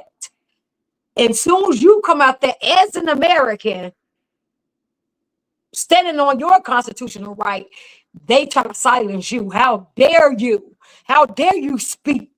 It is. Oh, you better not. Oh, they really they'll try it. They just know that they have the right ones. We're not going, and they We're don't not have to play going. with us. But if they could, silence you, man. You better say a word. If you're not talking about what we want you to talk about, you can't say nothing. None of At that. all. You see how they doing At Chile all. and Chile And then Chili done and Nick. scrubbed off everything. It's MAGA crazy. on her. She crazy. Ain't no way in the world, girl. Man, Man, I would go do my own tour. I But would have they did stood the on. same thing with Chrisette Michelle when she performed at his first inauguration.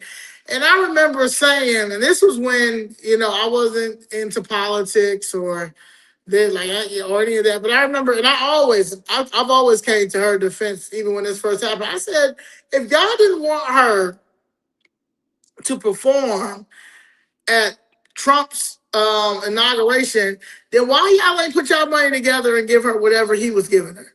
Because like she's a singer. Like that, she's a performer. Like she has bills she has to pay. And I know how to sing, and she has a great voice. Anybody that knows Chrisette Michelle knows she has a great voice. But if Diddy, all them, we don't want her. Why she had to do that? Okay, where was the money? Why y'all didn't put y'all money together and say, hey, sis, nah. No, you guys gotta do that, and y'all let her get dragged. Y'all let her get dragged, and they still been supporting her, and still not supporting her. And then y'all try to do the same thing. Y'all try to do the same thing with us. That's not gonna happen. That's not gonna happen. That's not gonna happen because y'all don't even love yourself. Y'all don't even love yourselves. Y'all don't even know what the 14th Amendment is. So y'all can't. Y'all know not to come bother us. Y'all know not to say anything to us. So y'all know that. Y'all don't come down to the meetings. We just want you all to see for yourself. You don't even come down there. So I wish, and that just shows you how for Tilly to let people bully her until that ain't no way. Ain't no I'm way, gonna let man. anybody. Actually, I'm gonna stand up because I can't believe that you voted for Kamala. I can't believe that you voted for Biden. I can't believe that y'all gave her $1 billion. And she lost $1 billion for you. Y'all, I can't believe y'all betted on her. That's why y'all so mad. A lot of y'all, the Hollywood betted on her because they were going to make, she was going to be in the next documentary. This is the first like how they did Obama. It was going to be a whole Obama effect, and it didn't happen. Okay, it didn't happen.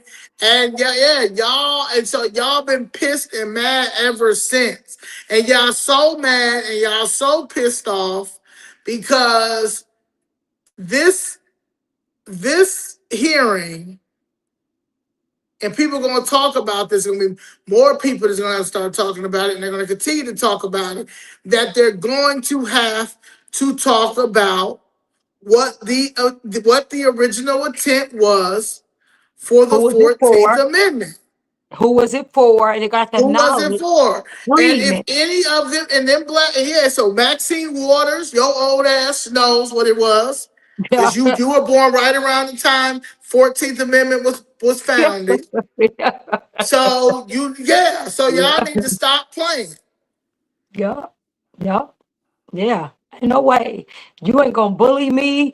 You not going to, because I would be like, I can't believe, actually, I really can't. I'm actually mad that you voted the way you voted. But because that's your right, that's your right. But how dare you? Now I'm in a form.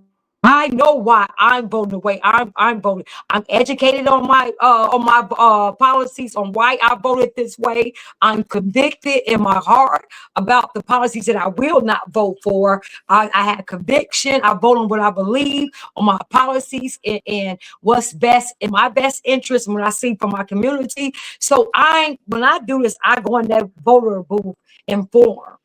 How dare you go in there and not informed and just vote blue no matter who, and then have the nerve to tell me why? I'm actually mad at you for not educating yourself and then calling yourself a Christian or calling yourself somebody who believes in God but vote for everything he's against. I mean, how dare you? I'm just trying to, so you can't tell me why I'm doing. I know exactly why I'm doing now. If you align with the policies that they push, then the for the kids, transitioning your kids to surgeries, the influx and illegal aliens, paying for them, making sure they replace you, making sure that they take your dollars and that it's more government, because I believe in less government. I don't want my money to go to politicians who don't have my best interest. No, I can manage my own money. Let me work for my own money and do and spend my money how I want to. I don't need you to bring this communist and govern and take all my money and tell me how to do things and live and put me all in everybody in a subsidized housing and what you can't say. I don't need that. You know, so I'm not with none of those policies. I'm for, you know, America first. I'm for family. I believe in the new family. I believe in, you know, that's not, you don't leave with your agenda, who you sleeping with. We all got human rights. We're all American citizens. Who you sleep with behind the closed doors of your bed, that's your business, not mine. Unless it's a child, then you got Yeah. to get Now, when you try to shit dealt on a with. child, now I have a problem with you. Yeah, so I don't believe in none of those policies. You see what I'm saying? So when you grown, whatever you want to do is between you and God. That's your decision. But when you try to push it on our kids, and now all of our kids are talking about they're trans now, when And that trying wasn't to the force thing. one opinion.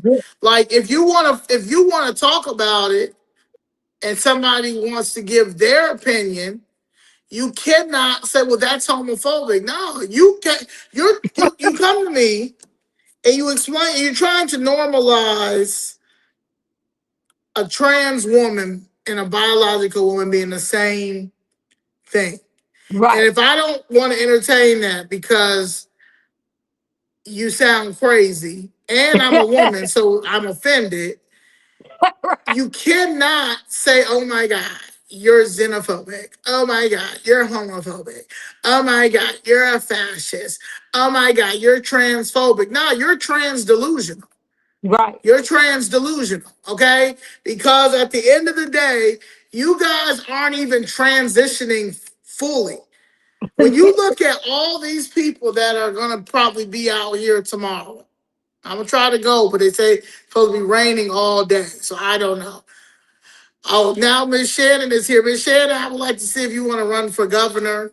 Would you like to run for governor, Miss Shannon? Okay, we need you in there. We need some common sense. We need somebody that understands the schooling and the school choice and taking our kids up out here. I think you would make a great lieutenant governor, something's got to give, Miss Shannon. We got to figure out something. But the trans delusion is serious, and Yes, it is. I don't think people understand how serious this is, and it is to the point that honestly, if we do not win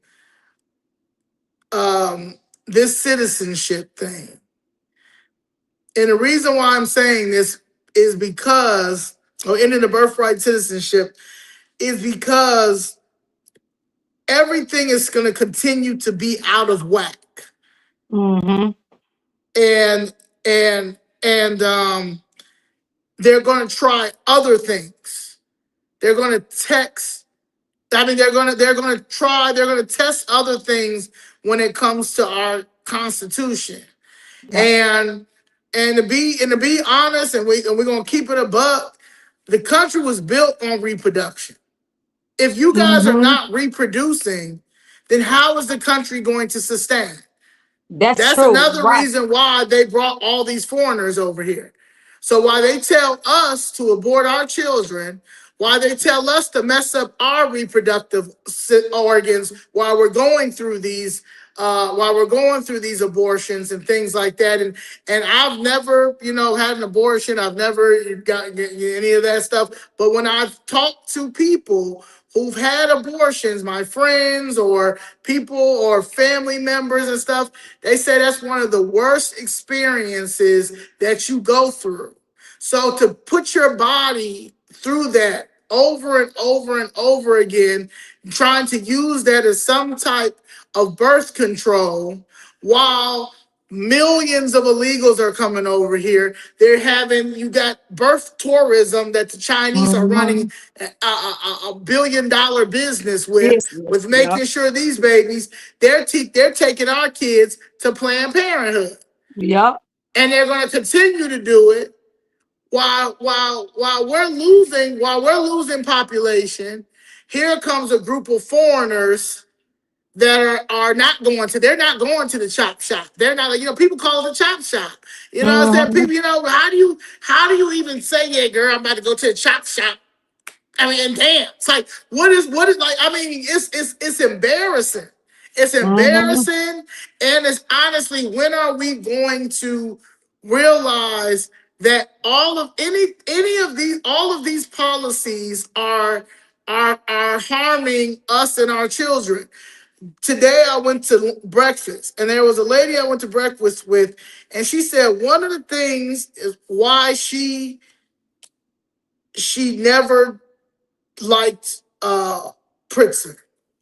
When he first got into office, he signed an executive order, but basically saying that made it okay for underage girls to go get abortions without parental consent.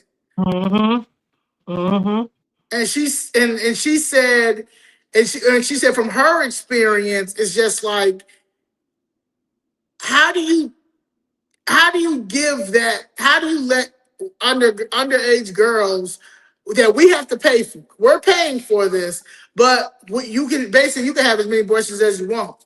Do what you want. You have many abortions that you want. We're going to pay for it. Like, we're going to pay for this illegal alien education.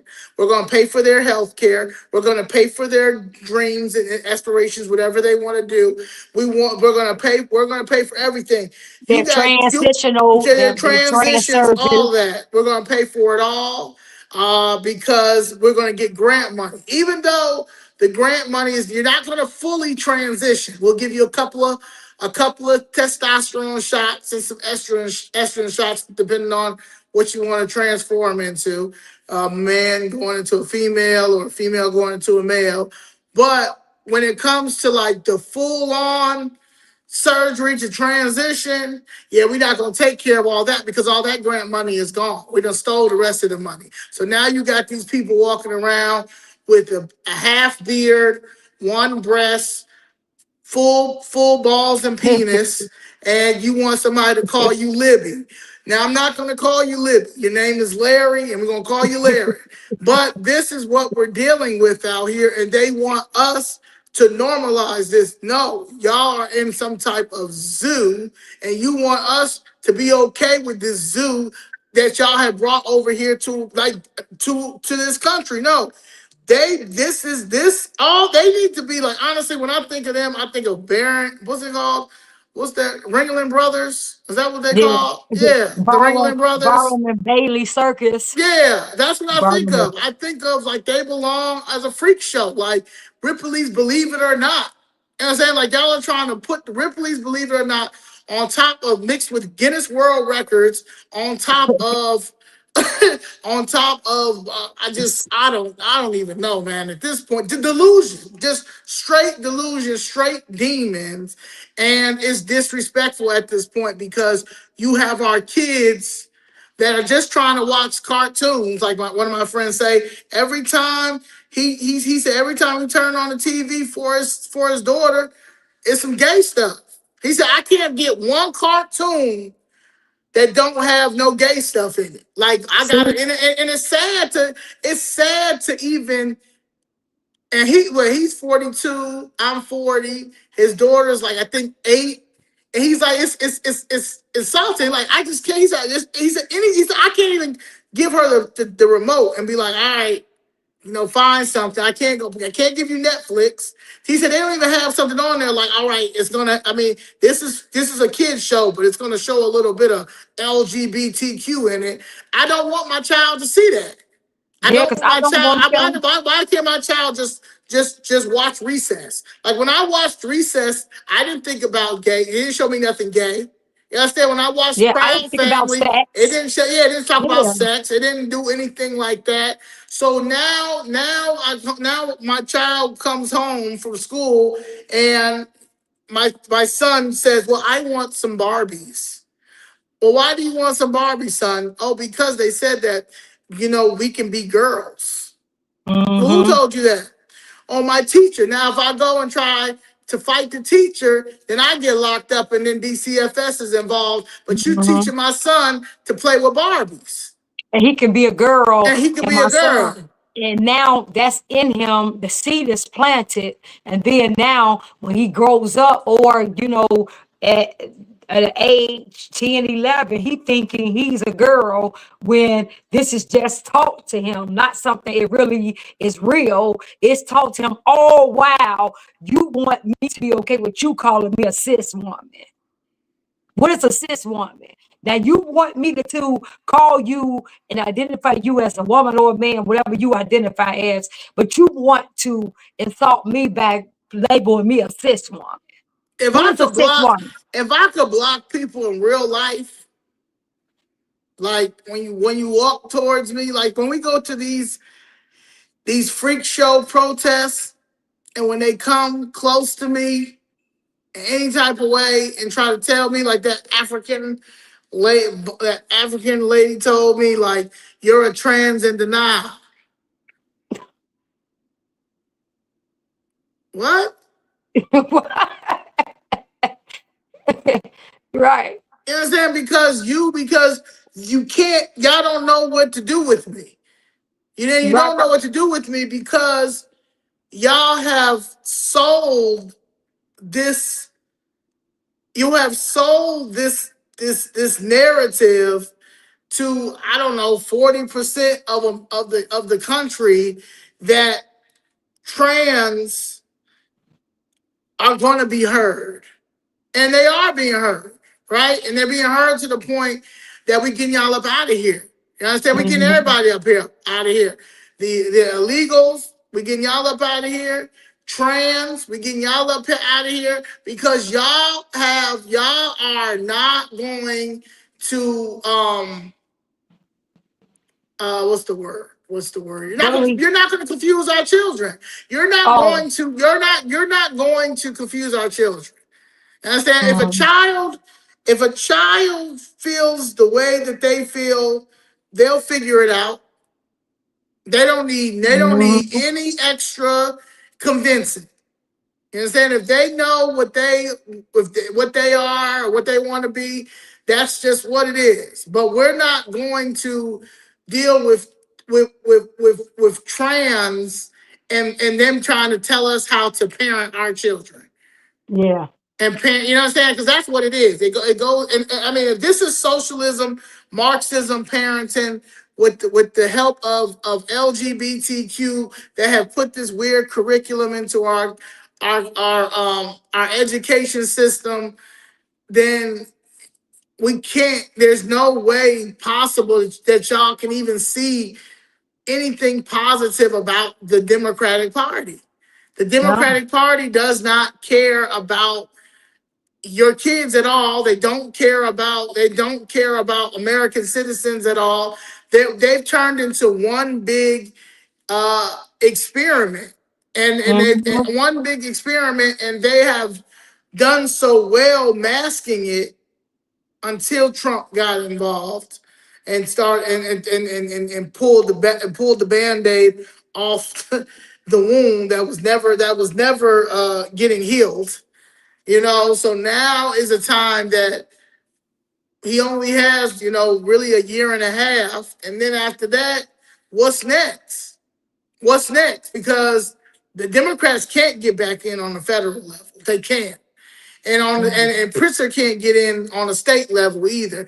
Juliana Stratton can't get in either. Anybody that's associated with JB Pritzker, if he's given $1 to them, they can't not be in no type of government.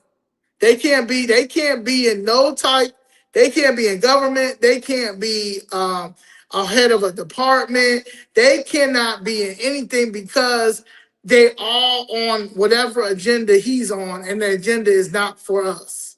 Like I said, Democratic South Socialist is a new Nazi party, and it is. And I'm gonna tell y'all right now, Black Americans,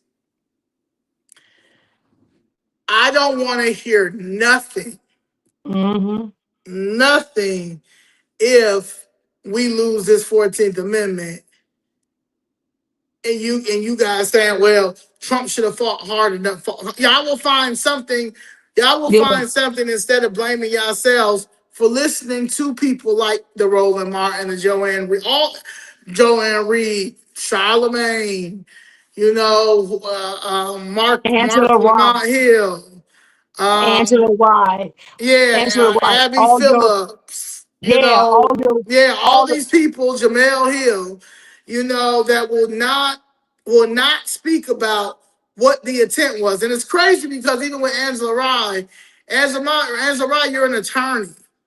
You know what I'm saying? I don't understand what type of attorneys y'all are, because that's a whole nother story. The same with Kamala Harris, but she's an immigrant. So, she's an immigrant attorney. But so she don't care, she don't care. Like she said, I don't say I'm not gonna do something specifically for Black people. No. You know what I'm saying? So we know that you aren't. But President Trump is specifically fighting for the 14th Amendment, specifically for the freedmen, for the descendant of the enslaved, and we need to back him. And that's just what it is. If you're not gonna like everything a person does, that's what it is. And 95% of the people, there's a lot of people that don't agree with what I say, and there's a lot of people that do agree with some parts that I say. It's just like me and you, Danielle. Might be majority of the time we agree, and then sometimes you be like, Zoe, you know what? It's a little bit too much now. I know these people got you messed up, but you got to think about it this way, or you got to do it that way, and stuff like that. So we all need to come together, all conservative-minded people, all independent-minded people who understand the U.S. Constitution, understand what's at stake, and what's at stake is our children. If you, no, and the Democrats who know this ain't making sense. You just haven't put it together why you're a Democrat, or don't really know because you've been taught that way for your all your life. It's everybody. We need everybody to, people who think for themselves, common sense. You too. So we're not excluding anyone. You could, so that's all I want to say. Yeah, and honestly, we got it. Like, we have it. All we have to say, I mean, you can just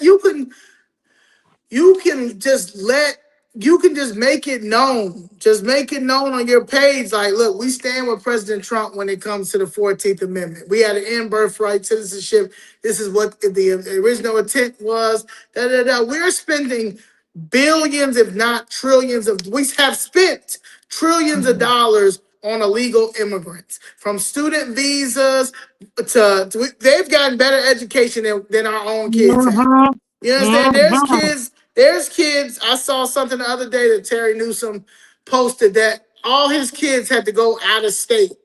Or no. Or they had to pay for, or he had to pay for them to go to University of Illinois. But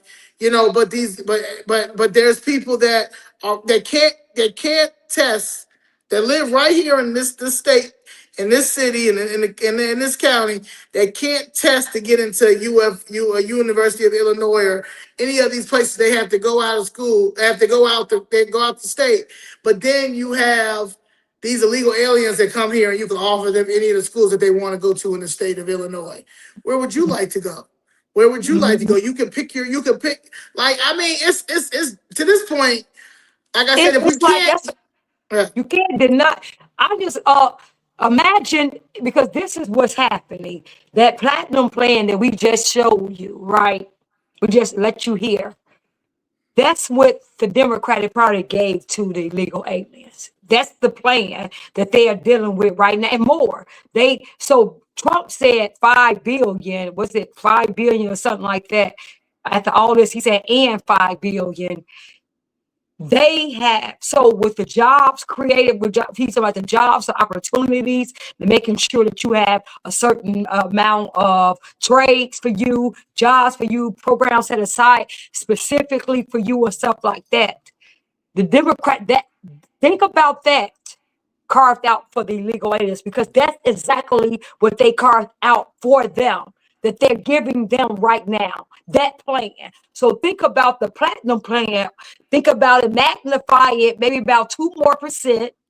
And that's the plan that the Democratic Party is giving the legal alien. And not only that, they're talking about reparations for them also. So that's it. That's it. That's Just like that's as they plain as I gave can that, make it. just like they gave that Asian crime bill. And Mm-hmm. basically, like Ms. Jessica said, they only got the Asian crime bill during COVID because they weren't making no money because Yeah. they had to close down. So I'm just saying, I'm not saying that all of them, all legal. I mean, everybody got a scam. Understand? Everybody got a scam. Right now, they got the trans scam. They got the illegal immigration thing. You got the violence prevention money scam. You got the Mm-hmm. youth job scam and illegal The aliens. The trans, trans yeah, scam. the Mm-hmm. trans scam. And illegal aliens have gotten away with it for so long off of affirmative action. It really was off of affirmative action, and like I said, that state rep Al Green, Yeah. that's how he got in with his. But that it's just a scam, and they've been using the keywords racism and whatever they say. If anybody doesn't agree with them, they'll call them racist, and that is wrong because everybody's entitled to their own opinion. However, racism is still here on both sides. Mm-hmm. And you'll call that out on case by case study. But right now, we need to rise up, using your word now, we need to rise up and we need to support President Trump on ending birthright citizenship. And I say that for everybody because I'll let you know this now. If we lose this 14th Amendment, that's everybody's due process. That's everybody's due process. It's everybody's, basically everybody citizenship that's here, that was born and raised here, and what our ancestors fought. It means absolutely nothing. Mm-hmm. And the foreigners who haven't built this country, even though as much as they try to say they have, but the foreigners Mm-hmm. who haven't built this country, it's theirs, and they showing you. They came out April 1st. All foreigners, a few Yes. weird white liberal women, but foreigners. They had a festival. It was like the world festival right in front of SCOTUS, So talking about how Trump is trying to take away their rights. Their rights. It was, and they were, yeah, and illegal. Some of it illegal too. They were saying that because they were saying that they were here illegally, and if they have a baby, then their baby should be able to be citizens. I mean, it was sickening to see. Like it was almost like to look at it like your country had been taken over by foreign invaders, and the natives didn't even show. It wasn't even, and the natives who were there, if like the white liberals were aligning with this. So you had the aligning with this. You had immigrants and foreigners who had taken over this land, and the natives that's aligned with this, and you got two freedmen right there. Like, what the heck is going on? What are we in? What have we even allowed? What have we allowed and gave up? This is who would have thought that this? Who would have thought we would have allowed this? Who would have thought we would sleep at the wheel for so long that we could, like, if you would have told our ancestors this would happen, they would be like, never. We would never allow this to happen. happen. And then if you would have told other people this would happen, this is what we would have been fighting, and we're complicit with it, you'd have said, no way. This is, and when you look at it, 2026, it's right here. And when Zoe used to say that, Dick Gregory said, I'm like, no, Zoe, I just be like that. But the reality of the magnitude of what we're seeing and what's happening, and we see the plans, because Brendan Johnson now, they're communists, and they making it clear, them foreigners, they want them here, keep the buses coming, all that. And to see the plan unfolding, and we are so asleep, I'm like, Zoe, man, this is, I mean, it's too much. And I'm like, then I heard when she said, Dick Gregory said, save yourself. Because at the height of the civil rights, when they had fought and they had got those rights, if they couldn't do it at the height of that, it's like, man, right now, And imagine watching that decline at his age. Yeah. Like watching, like he watched the rise and the decline of the civil rights movement. You understand what I'm saying? Like, so yeah, save yourself, because it's something wrong with these Negroes. That was his words. Save yourself, because there's something wrong with these niggas. Like, they don't even we don't even understand the power that we have just to get up and say, ain't no hell no, y'all ain't gonna take our 14th Amendment. You crazy as I don't know what. And you have a whole bunch of conservative young white conservatives that are like, yeah, we agree. Nah, no. So you have the radical Republicans, because those are the ones who fought and helped during the Civil War. So you have those like-minded white people right now, with the help of like-minded black people like us, and we come together, just like we all came together. 77 million people voted for Donald Trump because of the illegal immigration. That was the top priority. Everybody saw that. Like, there was that was the most scariest, craziest, hilarious time at the same all in once, because it was like a scary movie. It was like a scary movie, but hilarious, because it's like, ain't no way in the world America, like, we this dumb, like, we're this, like, we spoiled though. We're spoiled. And when I say we're spoiled, meaning because this country, you understand, the perks that we have in this country, even for the poorest, even for the poorest American, is much better than what they have in their countries. Yup, exactly. You're absolutely right. Yup. Yeah, so we have to, like I said, I always say this, we don't gotta, there's a lot of people that I see that I don't really care for, and it's vice versa. But if you believe in America first, and you believe in Trump economic agenda, which y'all do need to read, and understand the art of the deal and what's at stake, and we got to act like this is a school project, and we all gonna work together to get this A. And right now we all gonna work together to stand on business, to say that yes, this is our country. We cannot sustain any more illegal immigration. We cannot sustain any immigration. Honestly, they need to halt everything. Student visas. Nobody can come over here. Nothing can come over here right now. We cannot afford it. We can't afford it, and we already have a housing crisis right here. And I don't know if people if you look at the north side, going to Lakeshore, it's Tent City. Okay, it looks like something from San Francisco. Okay, right there off the lake.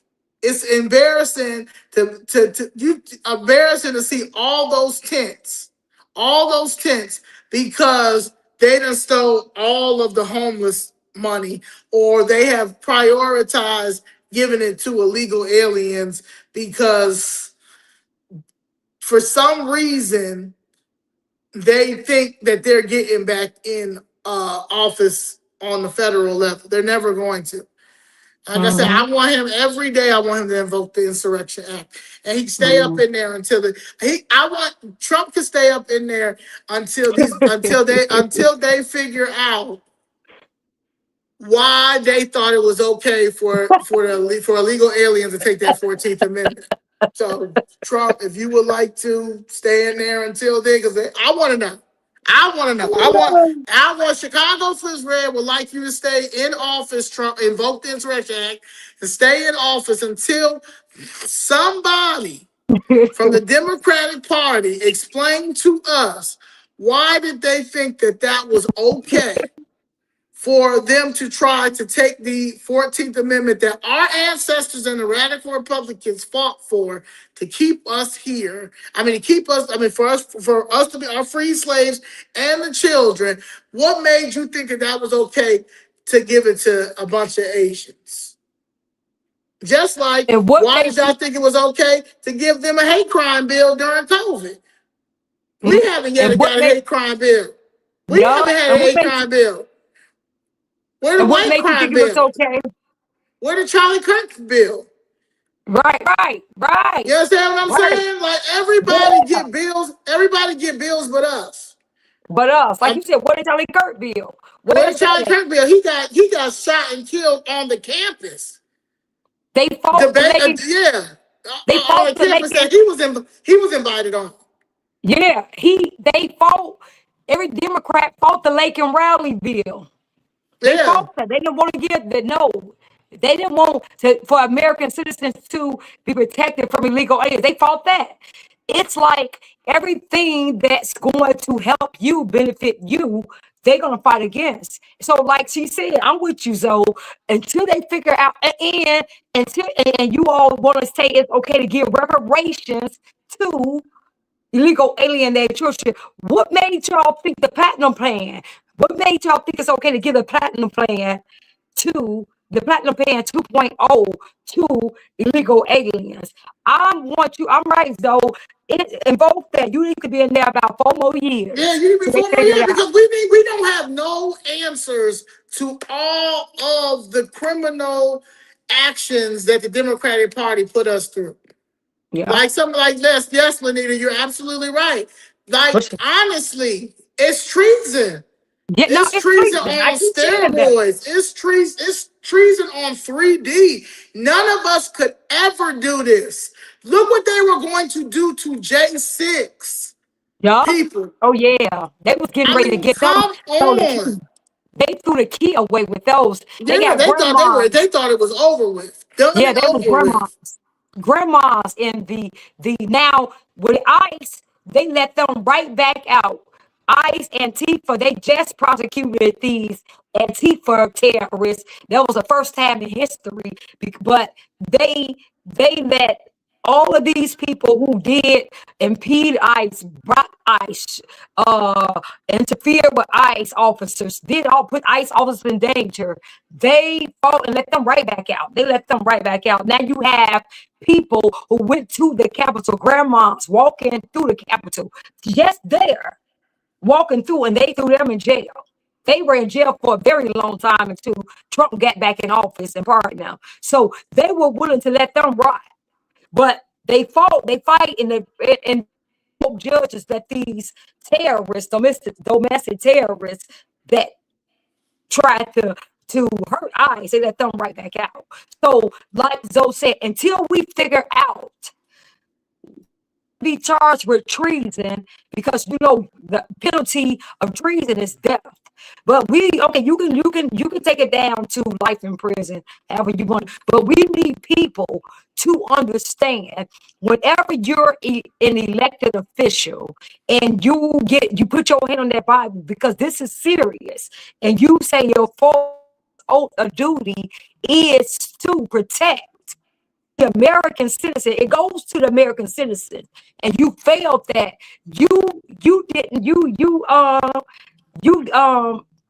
haven't fulfilled that oath. That should be in itself where you can just step down. We can get you to step down and impeach you. But then when you go up over and beyond that, you should be held for treason. Seriously. It just, I mean, that's the penalty of treason, and that's what treason is. Yep. And I think when they put foreign affairs over the American citizens, and that's, yeah. Because your first oath of duty when you swear on the Bible is to the country that you're in that in those people. And the Democratic Party have failed. So, and we have we can show that. We have proof after proof that they did. So yeah, I'm serious about this. We need accountability. Yeah, we need accountability for sure. So that's why. Yeah. And honestly, maybe this is what it is. Yeah, it's in birthright citizenship or invoke the Insurrection Act. So that's it. In birthright citizenship, SCOTUS, or Trump invoke the Insurrection Act. Because when I say you're gonna see people walking with the Bible and their rifle in their hand down the street, that's what's gonna happen. That's gonna happen, and y'all about to F around and find out why right to bear arms is what it is. The Second Amendment, the right to bear arms, right? And that's just what it is. Everybody playing this game no more. That's what we keep saying. Yeah. And everybody up in the woke except for the Freedmen. Everybody is awoke, all of them. Everybody understand what's happening. We the only ones sleep at the wheel. What they gonna do for us, and what they gonna do for us? And I don't see any candidates.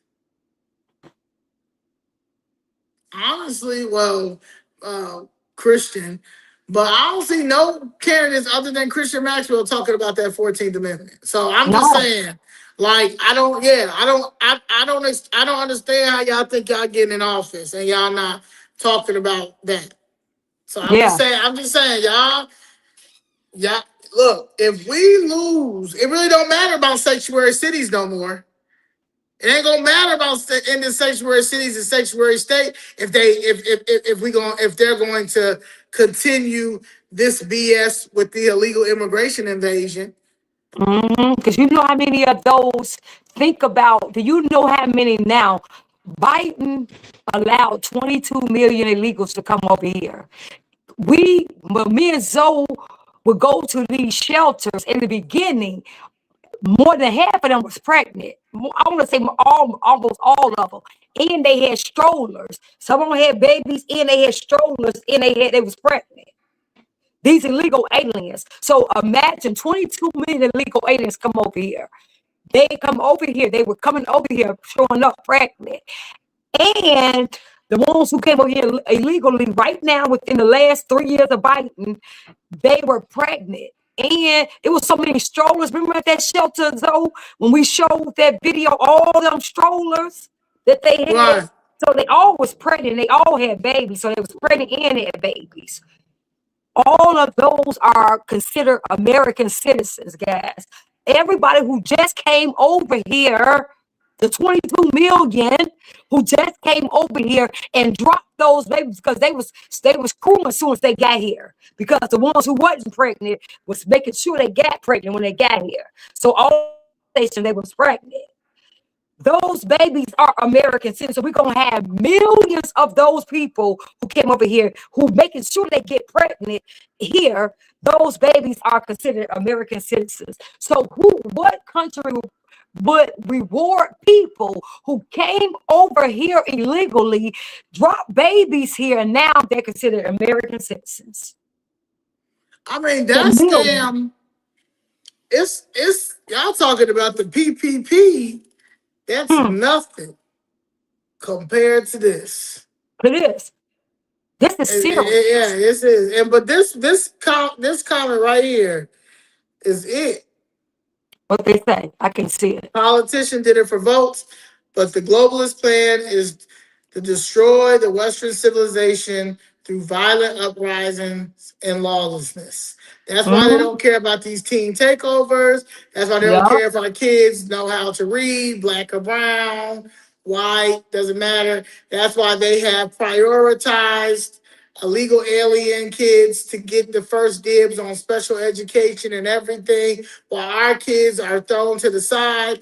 I mean, we're gonna have to do something, y'all. Just real talk. We're gonna have to do something. Because if y'all got kids that y'all are raising, y'all have grandkids that y'all are raising, and this is our country, and we are not going to let it be taken over and flooded by a bunch of anti-American immigrants.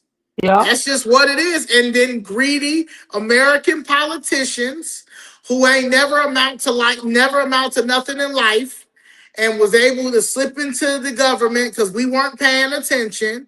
And now they in here not knowing what they do because they don't know what the U.S. Constitution, what the preamble, what the Bill of Rights, what did our founding fathers put the foundation into what the founding fathers for this country or anything like that. They don't know history. They refuse to learn history because if they will learn if they have to learn history, then they would have to realize that they've been leading their people into a burning bridge, a burning building, and y'all will have to apologize. And we already know the Democratic Party doesn't apologize. They just victim, steal, victim,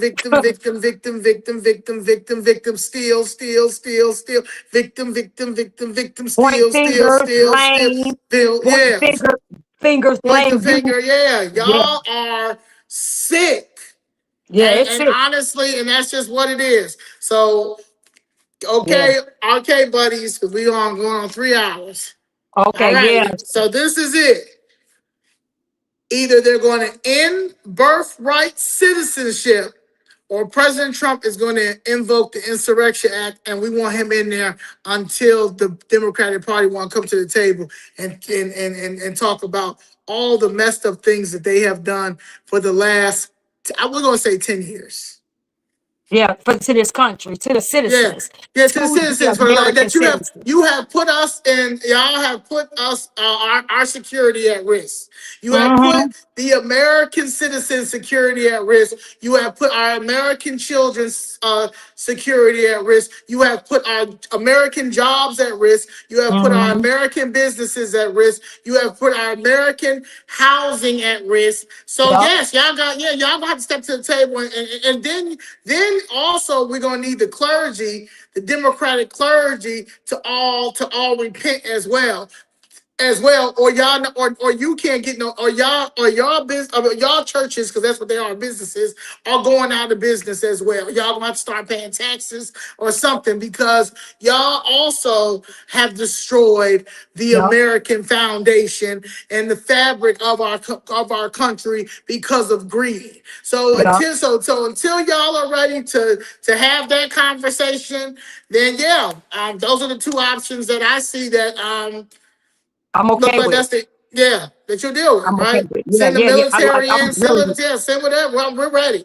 People, the country, the Americans tired of y'all sending money over to Israel and Iran and all that. That's all I hear them complain about all day, stuff like that. So so let's pause on that for a minute and bring the military into military in, and let's take care of our country. So then we'll be able to help foreign countries that are our allies.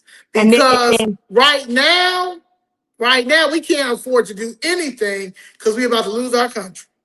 And if y'all don't like it, then if whoever don't like it can go to those countries that that they want us to become, like communism, like communist China. Go there, go fight for Gaza, go fight with Venezuela, Iran. he captured Maduro, so y'all can go over there. Yeah, go to all of those communist places that you all trying to or think that we're going to allow to happen here. Go there, live there. If you don't like what's happening here, go there, live there, please. Go to Gaza. Why don't nobody want to go fight that? Go anywhere, Why? Why don't y'all want to go to Iran and fight with them with the Iranian the Hamas and go fight with them? Go do that, please. Go leave Yeah. the country and go And there bring, and leave because us all, alone. and I'll tell you this too.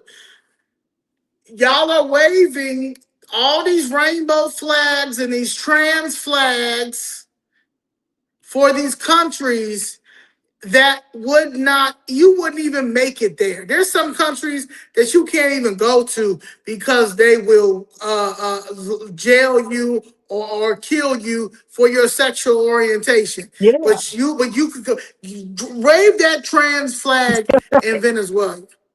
Wave that trans Iran. flag in Iran. Wave that trans flag in Palestine. Please go. I want you to wear it in a bonnet. Wear it in a bonnet. Wear it as a dress. Wear it as a bra with your full beard, and you walk down those Palestinian streets. You walk down them Iran. You go to Ghana. With You trans and go to being Ghana and trans. you dress with that. You dress like Noxzema and you wear that proud. You wear that ugly trans flag like a badge of honor, and then take pictures and let's see what they think. Let's Yeah, see if you go. Please, they try to please, yeah. You've effed around and found out. Yeah, go You over effed there. around and found out. But Go to women don't even Dubai. have rights. Women don't even have a rights. You can't even say Yeah. nothing. You gotta be covered up. All the places that you gotta be covered up. Go there and dress like a he, she. Go there and be a man and go put on a wig and lipstick and like you said, with that trans outfit on. Go there. Go And there. the places you right here flying those flags and stuff like that. Go Palestine and now free Palestine. Go over there, trans, With the and go over rainbow there. flag, where the rainbow, And like there's certain places, like people be telling, like some of my friends be like, "Oh, we gotta go to Dubai." I'm not going to Dubai. I know they don't like my kind over there, and I'm not gonna be dressing like a. I'm not gonna be wearing makeup and dressing like a girl just to go over there and take a picture with a camel. see, you know, they don't know they're fighting for something that they would not even allow. See, they can only do that in America because it's the best country and it's a free country, and they just, like you said, sport, or they just don't understand. Because if they go there for the very people that they're fighting, or the countries that they're fighting for, or trying to make America like, they wouldn't even be able to last there because they couldn't even be. They'll man up Like so quick. They'll man up so quick. So quick, girl. They'll man up so quick. Like what? Well, they'll come back a whole trans what? No, I have. You know what? I was just in another. I don't know what they just told me. No, I know. I love women. What's that guy name? He said, I'm not gay no more. I'm delivered. Yeah, And come back. delivered. Delivered. Take a whole trans. Take all them people that's gonna be at this trans visibility day tomorrow. Load them up. Load them up on some planes to Ghana. Yeah, with those flags. Make sure they take them flags. Matter of fact, make sure the flag is one big trans. The color of the plane, trans, rainbow on one side, the other side, trans, and fly it down there. And then and then let us know. Let us know, please. Live stream while we down there.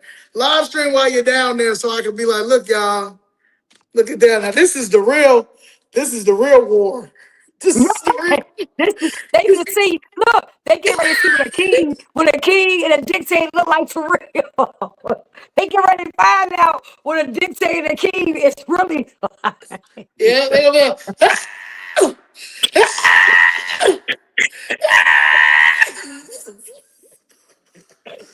Oh, they gonna come over there. You can't wear that here. What are you doing? You can't do that. You can't wear that here. I told y'all. I told you stop going over there messing with them people. You want some of that? No. Yeah. They're gonna fly their butt right back here. Right back here.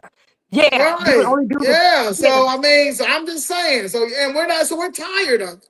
We're tired of Mm-hmm. it. We're not going to be playing. We're not going to be playing with these liberal bums, these people who don't want to amount to anything. That's it. And that's it. That's Yeah. it. Speaking of Yeah. Billy Porter, that's a whole nother clown. But yeah, so yeah, they need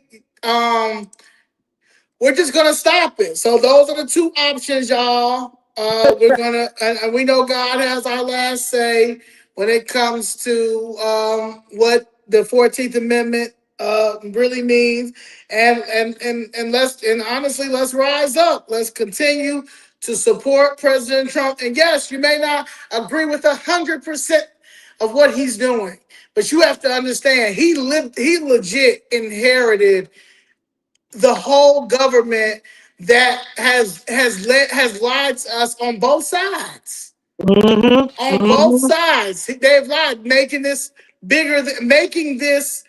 a storyline for them, a storyline for them. And honestly, he broke us out of the reality show that we were in. We were in.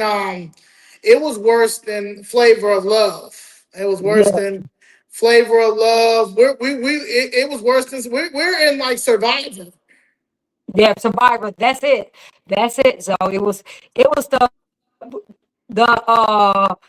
the reality show we were in is the great replacement, the takeover of America. The downfall of America as you know it. That was the reality show we were in. Like you said, now we're in Survivor.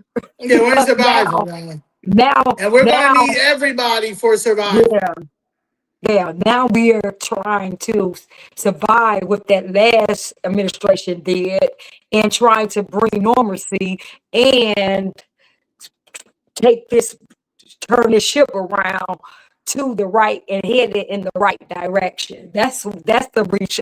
Look, that's the reality show we're in right now. So And yeah, stop watching mainstream media. Until they're going to tell both sides. Watch the White House.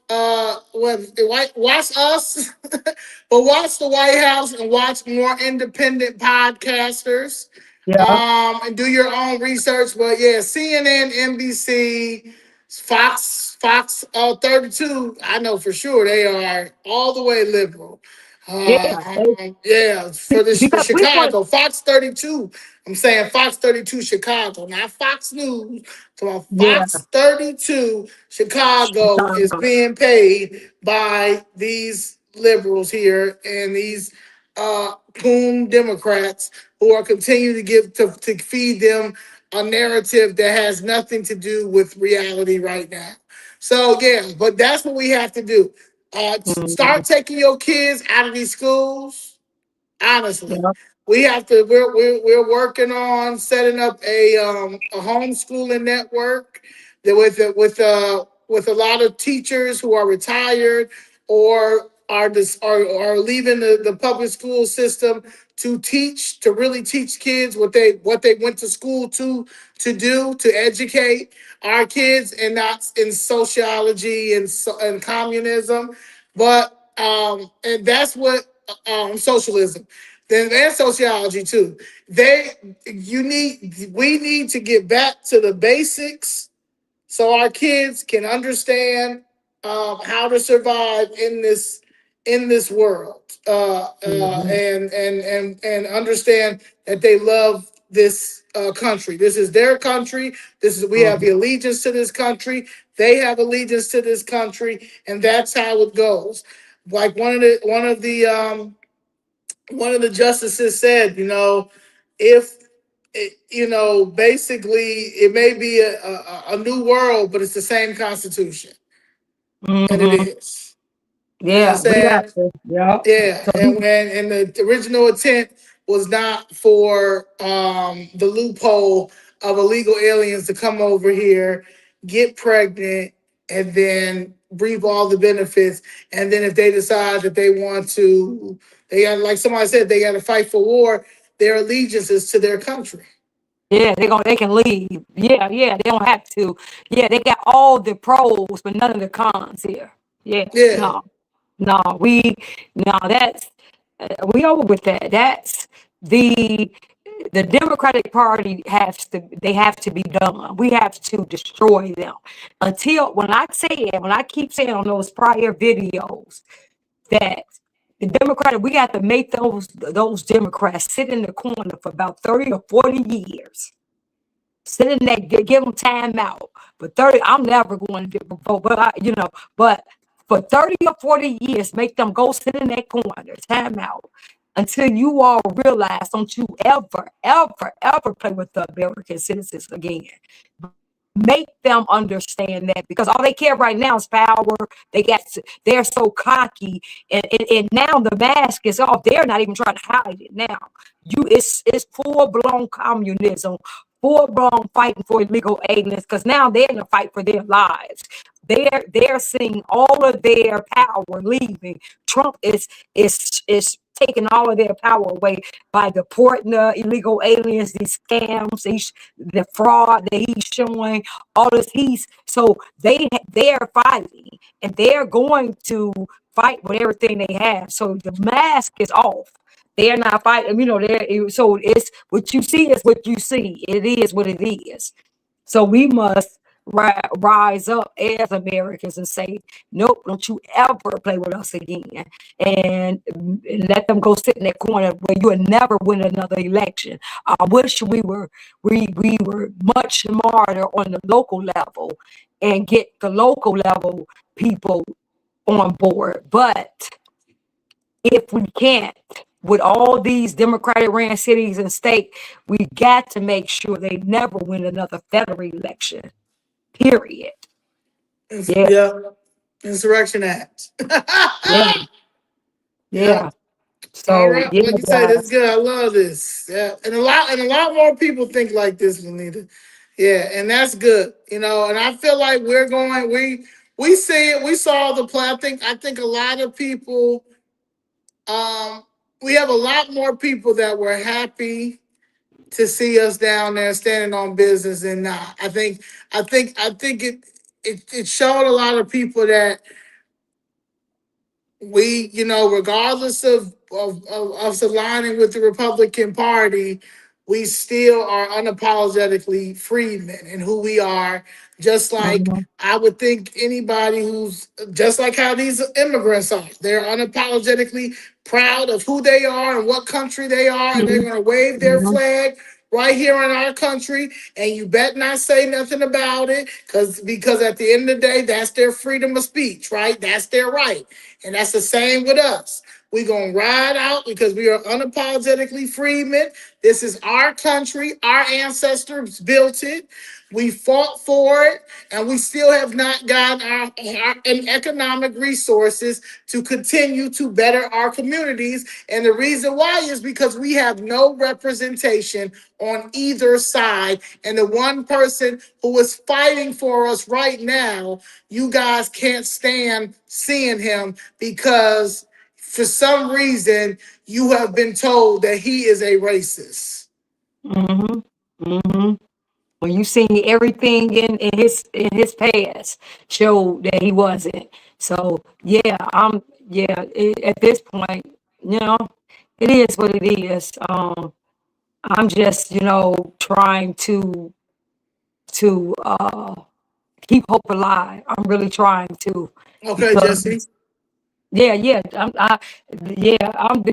really trying. I'm really trying to, after seeing what I saw at SCOTUS and not seeing any of us there, I'm really trying to keep hope alive. I'm trusting God to, even though I don't see it. We should have put on some line music. Set off to the right, y'all. Set off on the left, y'all. Set off. I'm trying, because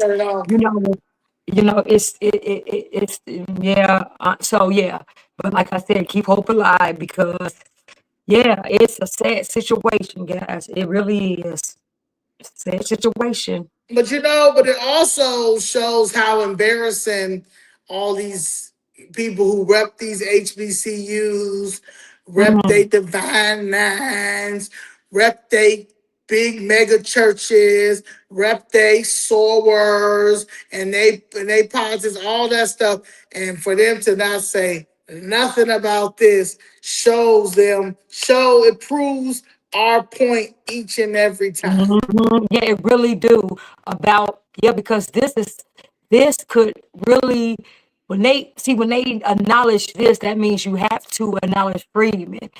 That's sovereignty. That's now that just we're not, that's just separating us from all the people that the Democrats entwined us with. It's a separation that's happening when if that ruling goes through. It's a separation. They know it. And that's the scary part with all of this, with the Democratic Party, with the immigration, illegal immigration, all that. Once they cut that and separate that and acknowledge the freedmen and who we are, that's going to open up the door. Like I said, that's the sovereignty door. That's the now we got a conversation that needs to be had. All of these things that it opens up for, and they know it. The Democratic Party know it, but they want us to so much to lump immigration and these illegals in because they brought so many, and they want to keep them here. They want to give them all of the rights that we have and under our plight until they no, they fighting, and it's just yeah, that's what it is. We see it. I mean, I see it clear as day. I see it. And it's just so sad that we don't. And it's you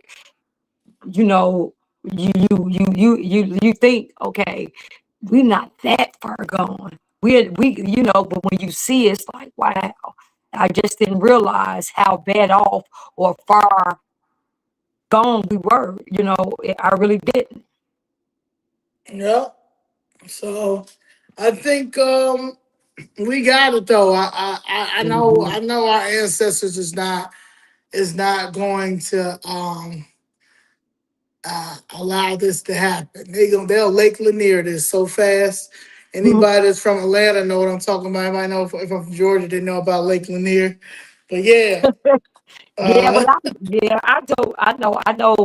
I know God wouldn't have us on this journey for no reason. So I definitely I just got to go back and just pray and talk to God, talk to him and just, talk to him. I just got to get back and just, talk to him. Lord, I know you do, you have me, and just talk to him. So that's all. Just talk to him. Yeah, because when you faith is you don't see it. If you see it, then you don't need faith. So faith is what's unseen, but you gotta trust God, even though it looks like it's hopeless. You gotta trust him in spite of. That's all the walk is. So I understand that. I know that. And it's just renew my faith and keep going. I'm never gonna stop. But sometimes you get weary. Sometimes you gotta just go get back with him and it's your faith and understand that I may not see it, but I gotta trust you that it's happening because the spiritual Easter battle. is Sunday. So I understand. So that's it, guys. All right. We pray. We love y'all. Thank y'all for your prayers. Please keep praying for us. Keep liking, keep sharing our stuff. We have on our website, we have a petition going on when it comes to getting the feds here for CTU and basically having them take over CTU because of all the mishaps that teachers union is doing. You can sign that. We have Chicago area. We're gonna have the conservative and cocktails coming up tomorrow. If it's not raining too hard, I will be taking my talents down to Federal Plaza to talk about these people these trans visibility day because they they're having a rally, like we don't, like they're not visible. Yes, y'all are visible and y'all getting on our nerves. So, all right, y'all. I love y'all. Love you Please all. like and share, and we will see y'all this week Yes. and this Bye-bye. weekend. Love you all. Love y'all. Bye, bye, bye.